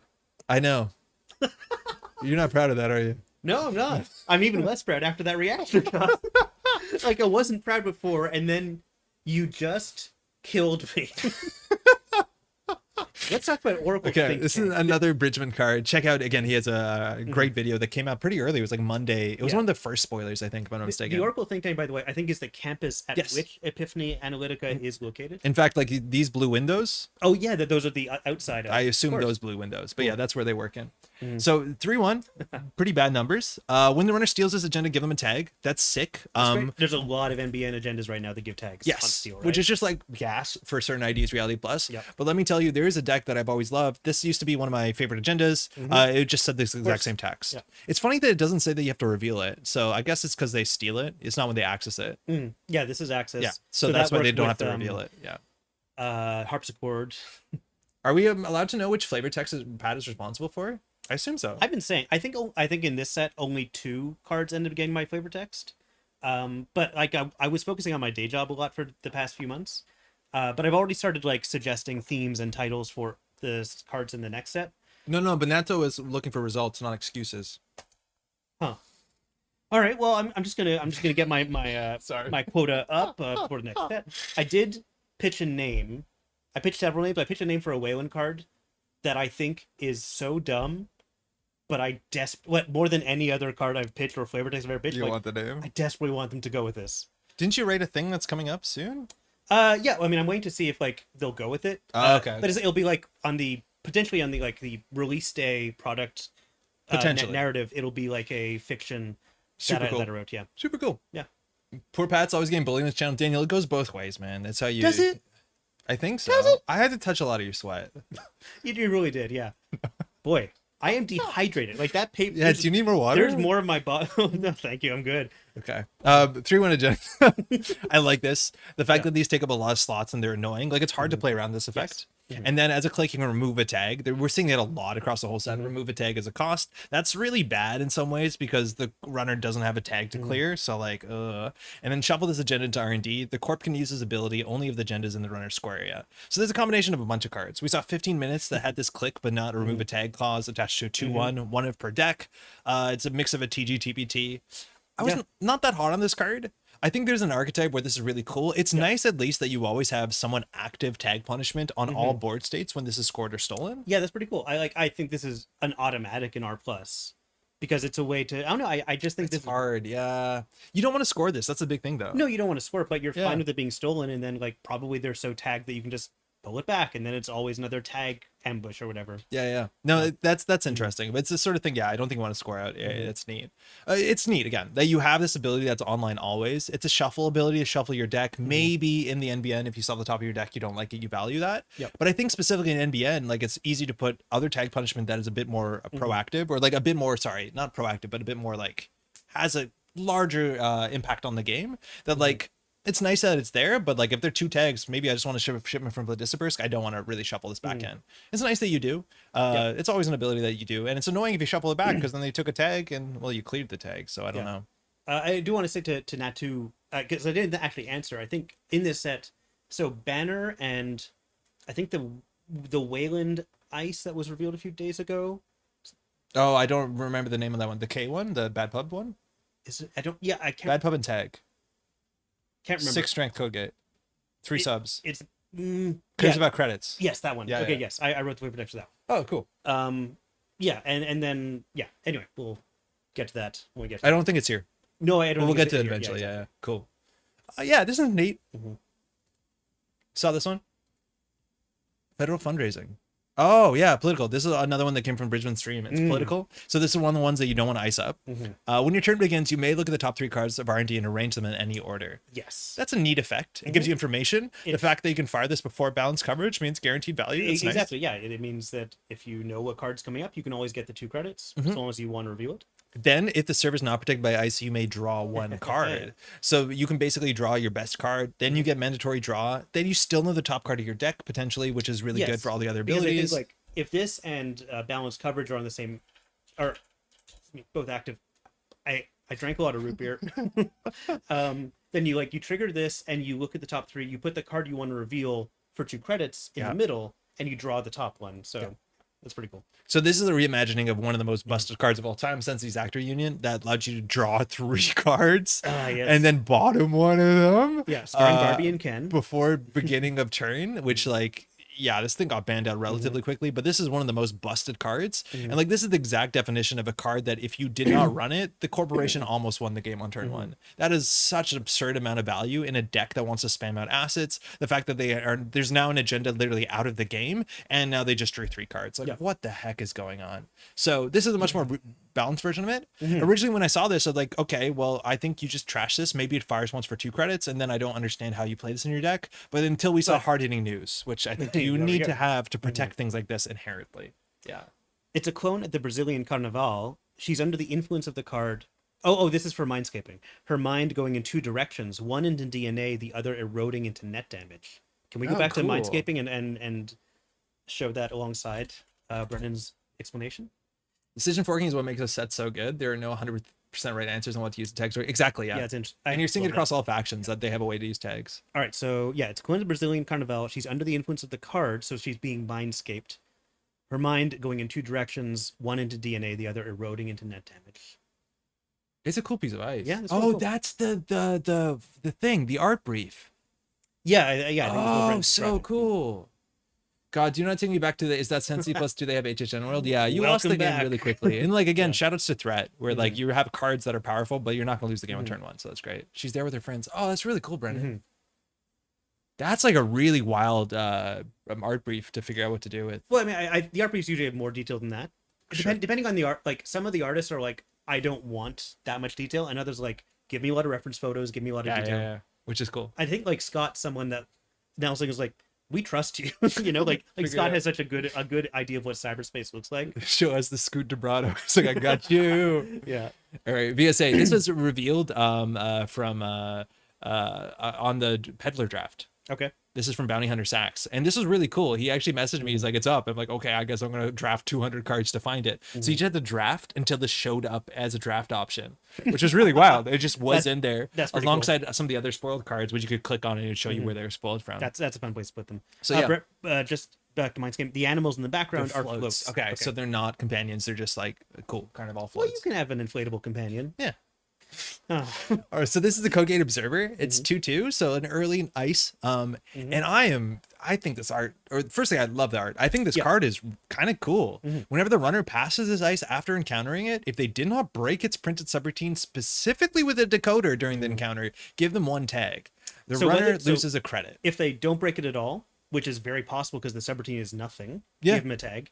Or if they break it, but they use an AI, give them a tag. Like there's so or botchless or banhart or exactly. any of the criminal bypass tricks. Yep. Literally, there's so many things this deals with. And the reason of course, I forgot about the bypass tricks. The reason why this exists is like IP block is the card that you can use as an AI punishment. This card on its own is just really good. Even if it didn't have an AI clause, it's still playable. The AI clause obviously pushes over, but the idea is it was trace 3 to give a tag. The tag ends the run. So the face check on this, if the corp can spend a lot of money, that doesn't normally happen. But if you're tagged, it ends the run. If you have an AI, you are given a tag, so it ends the run. This rotates, but a lot of the most powerful AIs do not rotate. Yeah. And so this is such a cool card. Like, imagine this card existed in Modern right now. We're like, how quickly is the Anarch going to install the Black Orchestra and then break this thing with a Black Orchestra for 6 credits on the first hit? Right, like they have to install this for 3 and then break this for 3 every time. Otherwise, they lose a credit and take a tag. Speaking of lose a credit and take a tag, right? Turnpike rotates. It's the face check on a Turnpike. That's true. It's just Turnpike. It's just Turnpike. Oh, that's gross. I didn't think of that way, but that's totally right. And so, like, you need a way to deal with this. If you're relying on Amakua, you might see that sort of thing like back in the day where Wraparound was present. You still installed a Fractor just so you can do with the VSAs. I think a lot of people don't like this, but this is just such an important card that it deals with tricks in a really interesting way. The face check is reasonable. If they're breaking it, it becomes bad, but in the mid-range Kogate, it'd be bad. Shibboleth become 1 strength. You have to pump it. So, like, oh, that's not good. Like, just neat. Just kind of neat. Yep. What's Black Orchestra? I'm already forgetting, honestly. I don't know. Yeah. No one has ever told me to get lost so politely. Yeah, this is another one of those ice that is like kind of communicating with you. It's the funhouse problem. The idea that like if they go tag me, this does nothing. Sort of, but it does nothing the same amount the Turnpike does. Like they still lose credits. That's okay. It forces them to go tag me, which you kind of are okay with. Yeah, I see what you mean. The funhouse problem is that like runners can get through a funhouse without having a decoder. They still take the on encounter tag, and now like you need a decoder.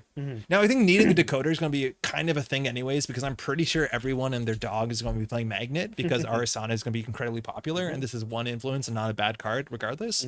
But yeah, you need a decoder. That's kind of cool. Yeah. Keith says dies to Yogg. We brought up Yogg already in the stream. Yeah, I wonder, like, I do think we're going to see some amount of buzzsaw, and buzzsawing through this for 1 feels bad, but every code gate dies to buzzsaw for 1 at some point, so whatever. But yeah, I don't know. I think this card is neat. I think it's a face check you have to play around. It's another ping-like thing that will on encounter give you a tag. Now, Vasilisa hasn't caught on, and like this is kind of like Vasilisa, but more interesting. And more decks care less about this text than they care about this text. I don't know. I like it. I think it's just neat. Cool. Oh boy. Yeah, this is pretty good, I guess. Yeah, we can move on. So this one, for real? Okay, no, we're going to go a bit back. I just want to talk really quick on this card. Okay. This card doesn't count itself in HQ, right? It doesn't count itself. Are we agreeing on that? It doesn't. No, it's out of your hand when you play it. Okay. So it's out of your hand when you play it. So the idea is on first turn, you mandatory draw. This is your first thing. You have 5 cards in hand. You play 2. You gain 5, so you got 3 credits, right? Yeah. That's bad. Yeah. But I don't think that matters. I'd rather have that tag-based modal card. Okay. How often do you have 9 cards in hand? Now, hang on a second. How often do you have 9 cards in hand? Are you telling me I'm going to gain 6 credits? How often do you have 9 cards in hand? How often could you possibly have, I don't know, I didn't do the math, like about 8 cards in hand?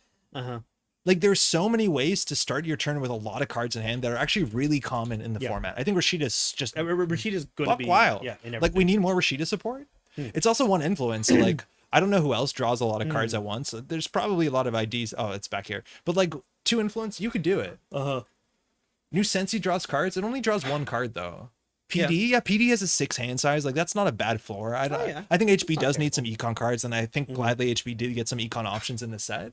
I miss Estelle Moon. Audacity doesn't count itself. The difference with Audacity though is Audacity, that's a condition to play it, not the effect of it playing. Yeah, this one checks what's in your hand after you play it or as you play it. This one is like... In fact, the null signal text changed it. But the idea is that that's the cost to play it, so it's checked before it's played. Yeah. This is I played didn't realize and then null resolves. signal change it, but that's a very it's a reasonable change. Yeah.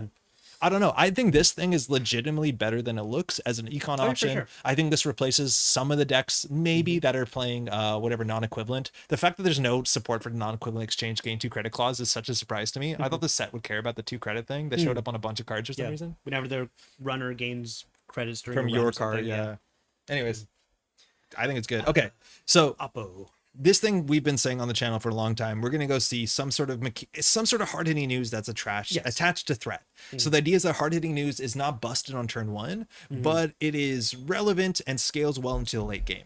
That is the issue with hard-hitting news, is that you can run on turn one and take 4 tags. That sucks. Yeah. And this means you can run on turn one, and unless you find an agenda that has no additional cost to steal, you can get oppoed on turn one, but it's only going to be 2 tags unless you stole a 3-pointer, which, like, I don't know if that happens. Yeah, the 2 tags, like, it is terminal. 2 tags is still a bit rough, especially compared to, like, the other... 2 credits for 2 tags is fine. Sorry, it's rough for the runner. No, that's what I mean. But like as a corp, saying that you can spend 2 credits to give the runner 2 tags, like compare that to and obviously the big difference here is that it's not a terminal, but like public trail is 4 credits for a tag, that's exactly but right, not terminal, which is a huge difference. Yeah, so you can play this and then go right into an end of the line, which is of course hugely important. That is the main difference. Yeah. But yeah, this feels very efficient already. You spend 1 click, the runner has to spend 2 clicks and 4 credits. So like you're ahead on tempo to some extent. But this only can be fired if the runner stole or trashed a corp card during the last turn. I talked about in the video. So not just runs. It's not exactly. And I think hard-hitting news is not even successful run. It's just any run. Did they run? Yes. Yeah. So now you can maybe access an asset and think like, I don't need to trash that. That's totally fine. Yeah. You can access a Bologna and refuse to steal it because there's additional cost. That's really important for threat 3. Bologna is going to be really important for this card. But yeah, keep that in mind that you have some sort of choice over this. Yeah. I talked about in our spoiler video, we have a 4-2 Wayland agenda that you were loudly broadcasting you're throwing out into archives. This is the sort of card that you kind of needed because they understand they run it. You could oppo research them. That's totally true. Yeah. Everyone knows there's an agenda in archives, but you also have to know I'm going to oppo you. Yeah. So that works, especially if you're a threat 3.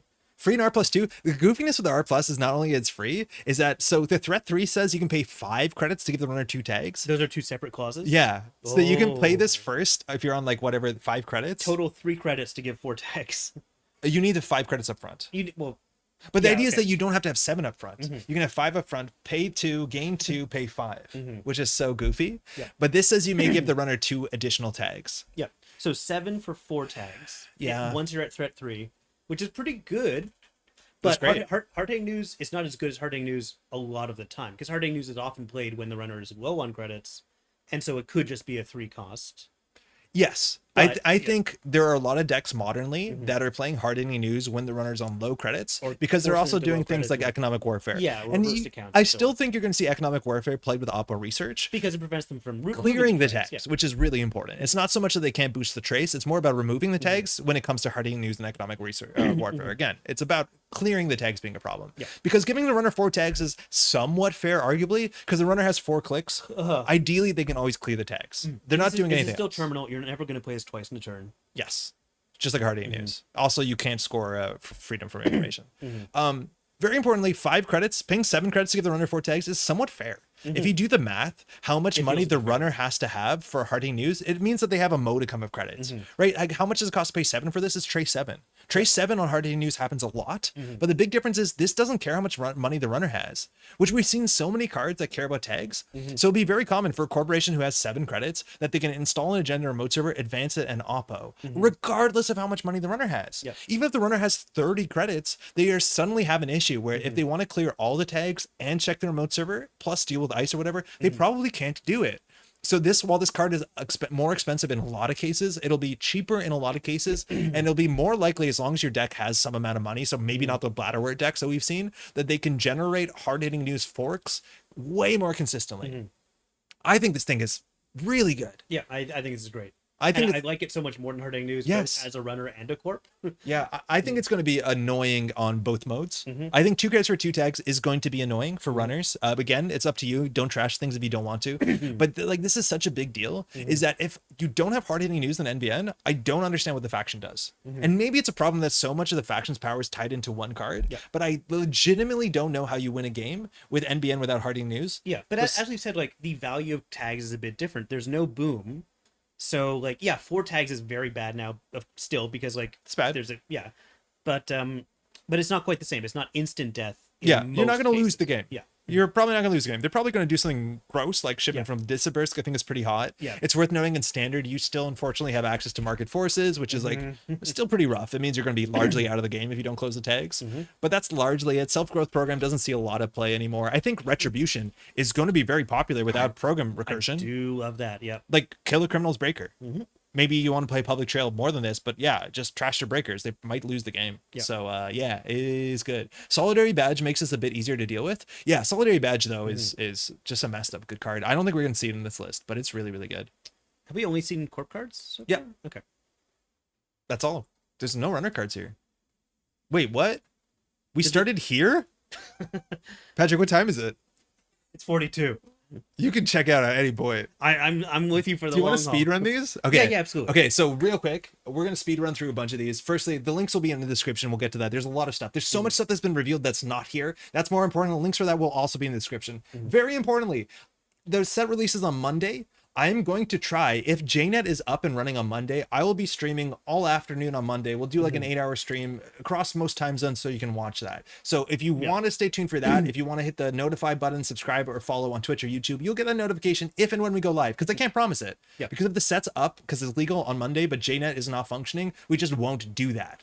That being said, if it's Tuesday that's up, we'll see you on Tuesday. So like Null Signal, let him know if it's not going to be up on Monday. I'll ask around, but like there's a lot of stuff going on this weekend. There's a lot of stuff, so I don't want to be annoying about it. But like, yeah, we'll be there. We'll be playing with the cards basically as soon as we can, and we'll be doing a whole day stream. So for that, let's speed run through this. Okay.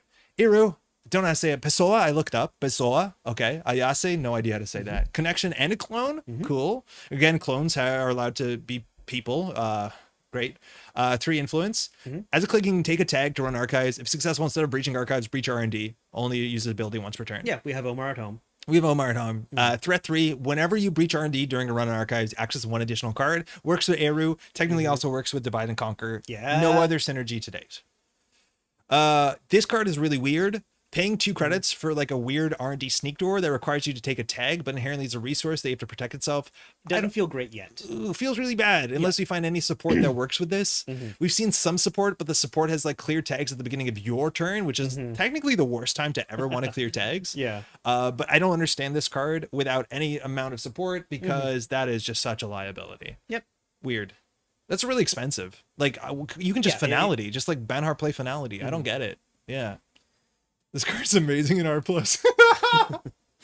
Yeah, that's true. I think you never do Oppo for 2 at R+. I think pick when you will. I think it's the same way that you do like Tempo Econ Warfare. If you're holding 2 or 3 of them and you can afford 2 credits, I think you will outside of R+. Okay, so lore thing about this card real quick. I know we're doing lightning round. The dog. The dog is Hannah. Yeah, okay. Damn. Yeah. So the streamer is Hannah Wheels. Palintra shows up in the narrative thing again. $ quest. This card is just generically very good. Yeah, it's just solid. As a click, you gain a click back, run a remote server. If that run was unsuccessful, take a tag. So otherwise, once a turn only, you can check an unice remote server, almost no risk, unless it's like we got you with a Manic Arm or whatever side game. Yeah, we have John Masanori at home. It's John Masanori. This is better. Yeah. Fall Guy Wireless Net Pavilion reprint. I think potentially we need something like that. But even then, that ability is not that good of a payout that I think you'd probably worry about just like landing the one that you see like 17 cards. Degrassi, is this a reference to, it's not a reference to Drake's character, but was Wheels I've never seen Degrassi. We're doing lightning round. Yeah, yeah. Quick, crash. Okay, and you can trash this to remove a tag on tempo. The idea that you could put these cards together doesn't make a lot of sense because that's a lot of installs, but that is generically 2 good cards that I think if you ever get tags, and you will get tags in this meta, that is the best way to remove this tag. It's kind of like a Deuce's Wild. It's worth noting that all of the cards that remove tags, or sorry, Deuce's Wild is the big card that remove tags on tempo, has rotated. So this is the closest you get to it. It's generically playable in 2 and influence. Deuce's Wild, you gain credits to remove a tag. This is gain a click, remove a tag. Feels good. The dog shows up? Wait, I missed that. No tag for checking a spin doctor? Exactly. If a spin doctor is destroyed or the server's disappeared because it's like a cyber sand harvester or something that doesn't exist anymore, the run is neither successful nor unsuccessful. So you're totally fine checking servers. The run never happened. Did contribute to the flavor text on the set, and specifically Audrey, JM's asking. I suggested something for Audrey. It's not what ended up on Audrey. I wrote the flavor text for Banner and what else? Valenza. The one with credits. The Wayland Ice. Yeah. Yes, very cool. The illicit ice, yeah. Okay, there was 3 criminal cards I want to say that were spoiled on Neon Static. That's a podcast. You can check it out where you watch podcasts or on YouTube. The podcasts are just on YouTube, so you can watch them there. I listened to that one. I really like Neon Static. I really liked it. That's really solid. Theirs specifically also was recorded pretty early on, and it was not only them reacting to their cards, but reacting to like all the cards. Yes. Because that's a big thing. No Signal Game supports the people that have spoilers with all the cards that NSG would have revealed to date as well. So they were like, cool, this is the first time we've seen Atea and like the NBN identity Epiphany. So they that's don't do really that for me because of course I am a person non grata. Well, she did. This thing is a really neat card. I think there's a lot of people excited about this one. A lot of people unexcited about this one. It's 1 influence, 1 credit, so easy to play. And it says the corp may reveal an agenda from HQ. If they do, gain a click and draw a card. Cantrip. Otherwise, well, it costs you credit, but yeah, cantrip. Otherwise, look at the top 3 cards of R&D. So look at means you don't access, you don't rearrange, only you see them, the corp doesn't see them. Even the tiniest scrap of data can become the key to riches. So it's a little spy card. A little spy card, a little spooky card. It's a little spy camera, yeah. Classically, giving your opponent a decision on how your cards play out, probably not the best thing to do. I think as the corporation, the idea here, the punishment is they'll probably have multi-access on tap, twinning. That's kind of the big thing you do it. So if they see the top 3 cards of your deck, not only do they see the agendas, but they see your next 3 turns of play. That's a huge cost. That unless your agenda, your HQ is like massively flooded, like 4 or 5 agendas. And I think if you're holding 4 or 5 agendas, the runner probably doesn't have to play this card. They could probably tell based on the fact that you're doing nothing. I don't know what the use case of this card is. I think if you have an agenda in HQ, only 1 agenda in HQ, you just show it. Like, we're doing lightning round, so I won't go into it, but I feel like this kind of card is the space where I'd want to see token cards. This feels like such a a niche just effect. A little bit small. I see what you mean. To take up a card slot, I'd rather it be something that you generate from. Right, like anytime you play a card, it does a skimming. Yeah, something like I see that. It's really cool. Top hat is not legal, Keith. It rotates. Yeah, sorry. And Find the Truth for that matter. Yeah, Find the Truth also rotates. I'm so surprised. I thought that was a good Adam card that stayed around. Did you show them the 3-pointer? Which one? No, as in like when they play skimming, do you show the runner a 3-pointer? Yeah, why not? Yeah. I don't want to show them the top of the deck. There is some like sort of like, Yomi space here where like sometimes it's right to do the wrong play because the runner would be like, oh, they're flooded, even if you show them nothing. I think that's gonna be pretty niche. And I think the cost again to showing the top 3 cards of R&D is actually a really big cost. Will people start rolling dice when the runner plays? Yes. Okay, good. Yes. It was like that card that lets you divide HQ into 2 piles. You just do it randomly. CBI raid? No, yeah, something like that. Not CBI raid, but information sifting. Yes. Yeah. They're really cool. I think that's neat. I honestly don't know if you need to play this. This does seem like massively 46th card syndrome, but I think it's really exciting and fun play. I don't think competitively it's probably worth a slot. Yeah, it works well in Mercury because Mercury has limited tools for doing their special thing. Yeah, exactly. And so like having that information could be just helpful. And if you're running Hermes to know where the point is, but like I think you probably just rather run more multi-access. Yeah, probably. Yeah, I think you can just like brute force your way through that problem. Capybara! Oh, people were so excited to see this one. Unique 2-cost hardware, 2 influence, pretty playable. And whenever you bypass a piece of ice, you may remove this hardware from the game to de-res that ice. Yes. So hippo-esque ability, de-res is not trash, but this is a whenever clause. So it's not outermost. The corporation literally cannot play around this unless they're playing around like an inside job by ice positioning. It still feels a bit like we have hippo at home. Yes, we do. But I think it's actually very fascinating. Because it's a different trigger. It's a bypass trigger, not a... And bypass is like more limited. So there's always this threat here that you can use it to be like, okay, I'm going to go on my way to bypass a certain thing to de-res it because it's expensive, even if I don't need to. But it's also a bit cheaper than breaking the subroutine sometimes too. So you can do it without an icebreaker, which I think is the important thing. So we were talking, mind you, it gets around Anansi, which is really fun. Oh, does it? It de-res the Anansi before it triggers. Yeah, so the text doesn't fire. That's funny. But the idea is that like maybe you could go out of your way to play, what's the name of that, the cat that runs fast, the bypass stealth killer? After Image, yeah, that's it. Aftershave. So like cards like After Image that maybe have you can tax them out because there's only so many sentries. You could de-res a big sentry.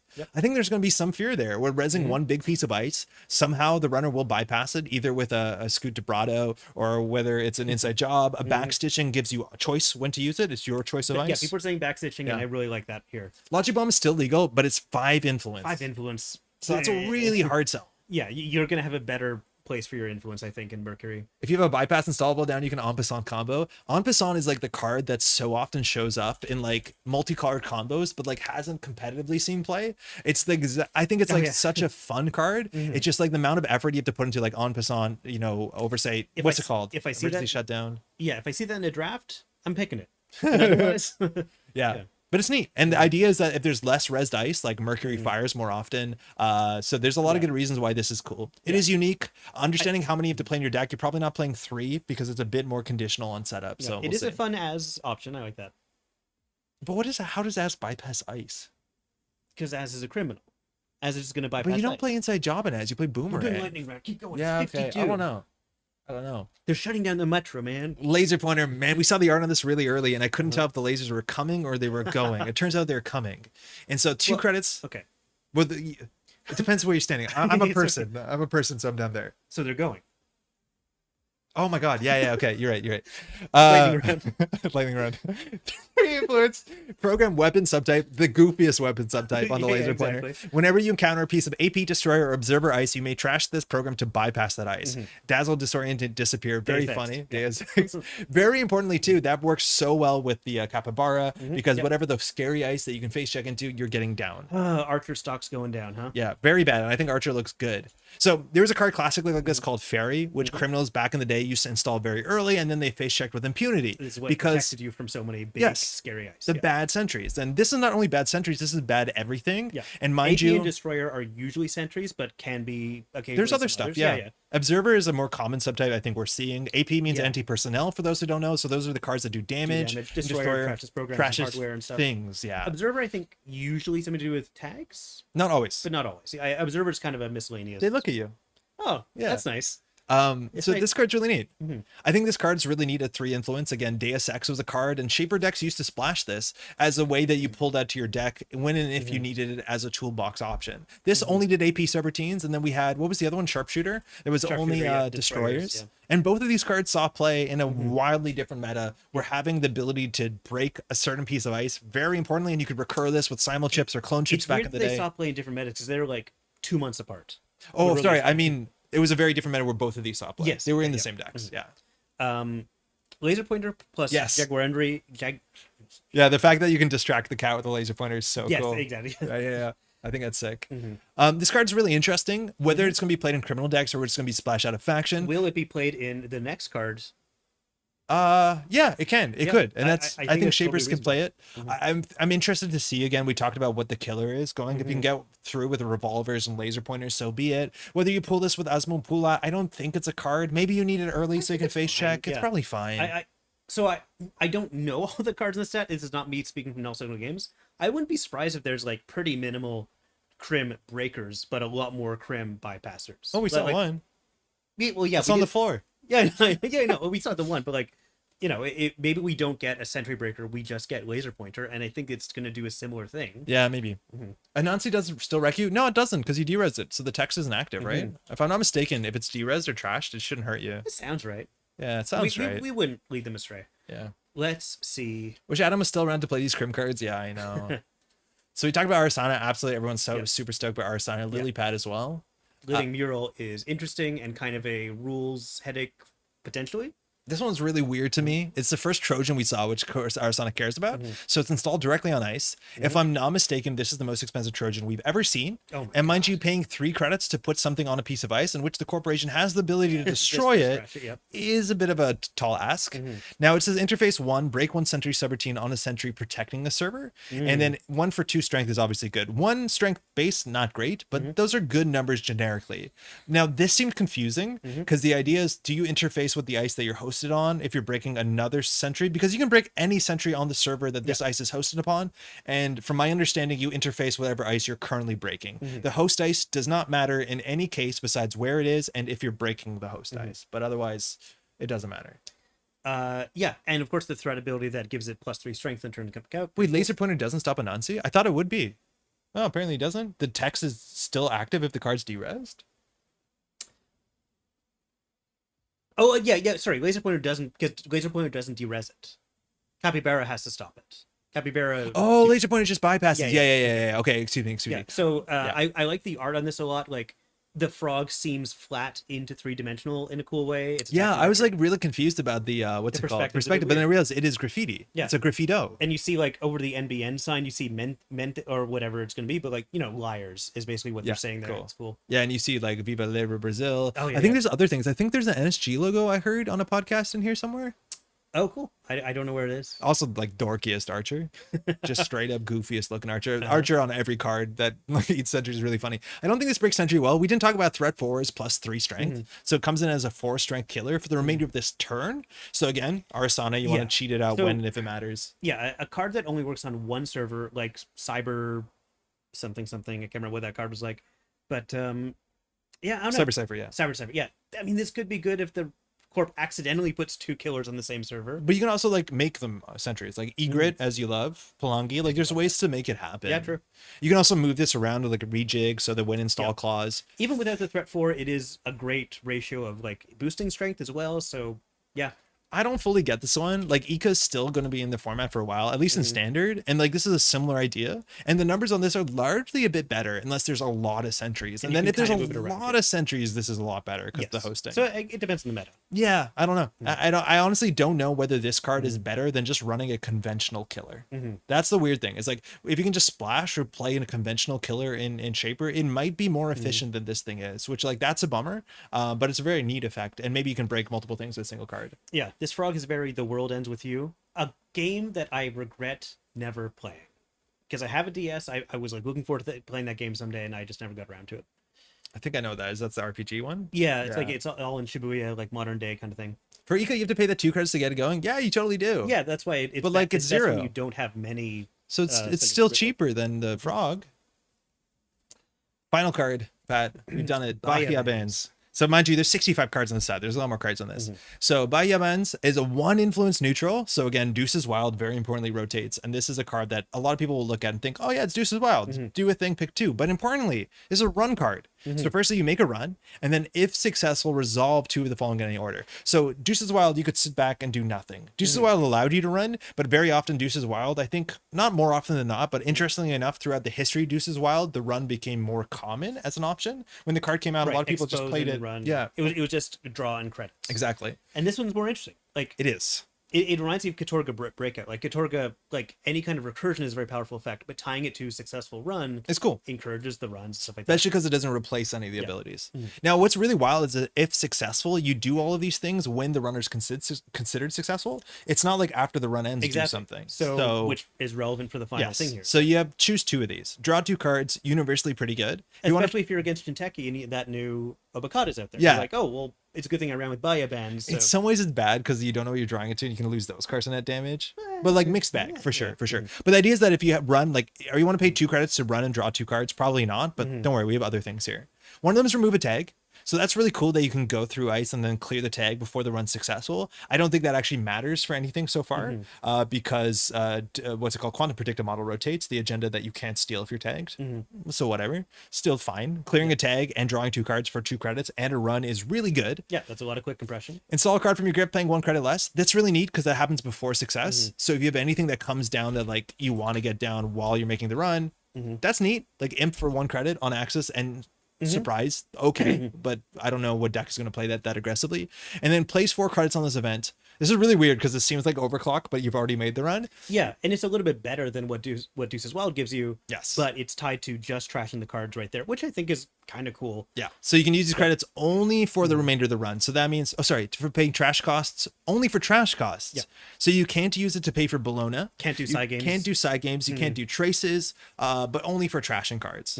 So best case scenario, you played 1 influence. They put out an asset that costs 4 credits, which there's a lot of them. You run it for 2 credits. You gain 4 credits worth of trashing, so you gain 2 credits and draw 2 cards. Spending a click to make a run, draw 2 credits and gain 2 credits. Sorry, draw 2 cards and gain 2 credits. By gain, I mean save.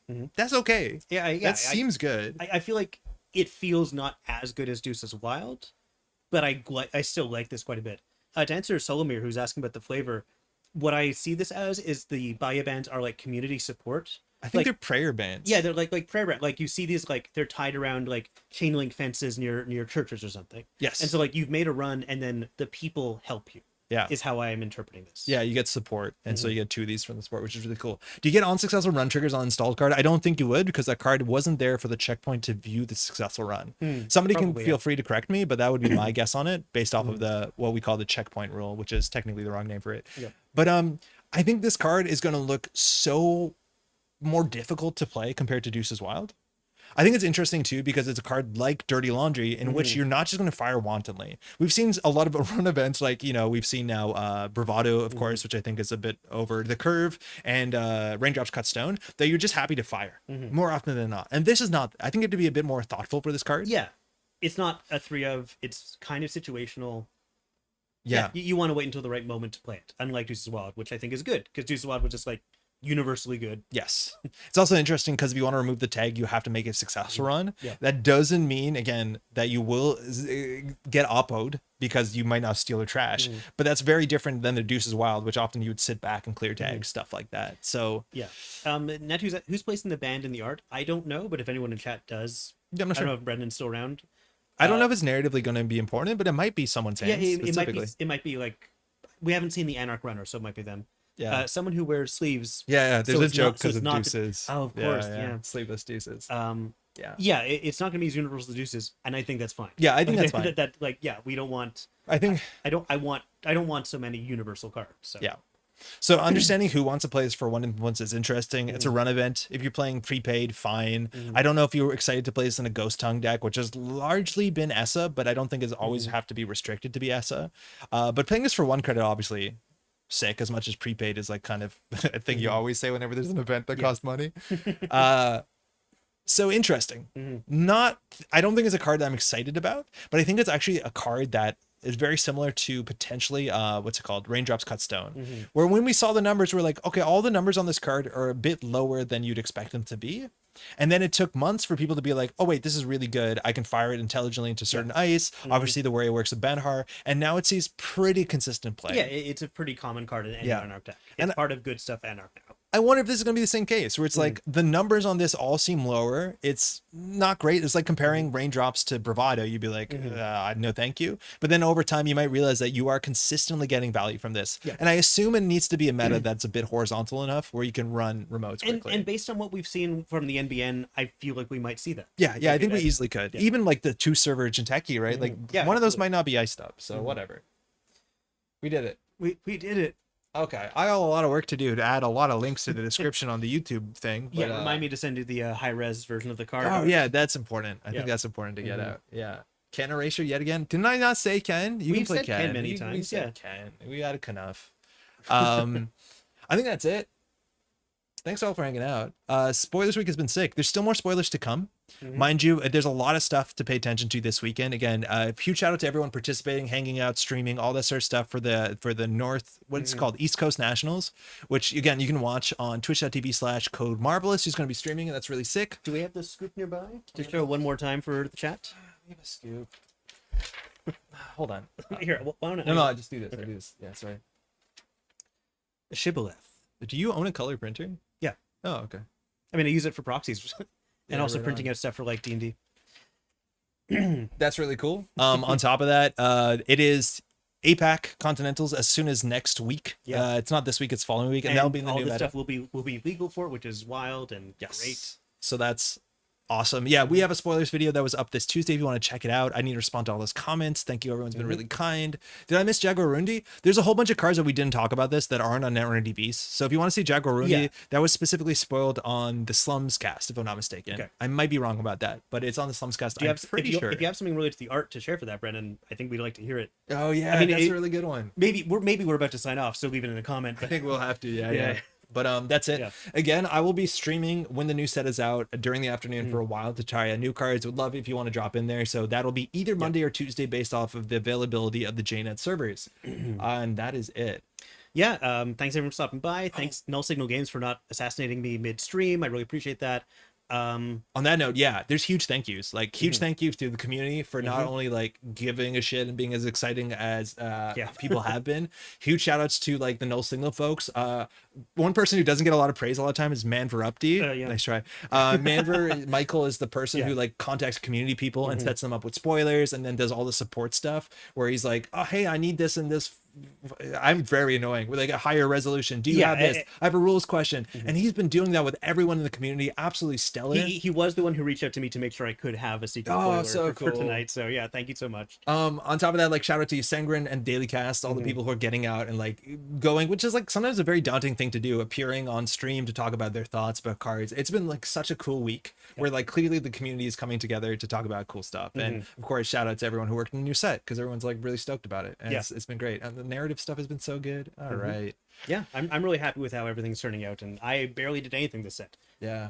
Oh, and I think we're gonna do a tier list review hopefully soon. Talking with Jeff to figure out when to do that, but I had an idea. That stuff's gonna be up. Yeah. Can I pitch March Madness style bracket tournament of all the cards in the set?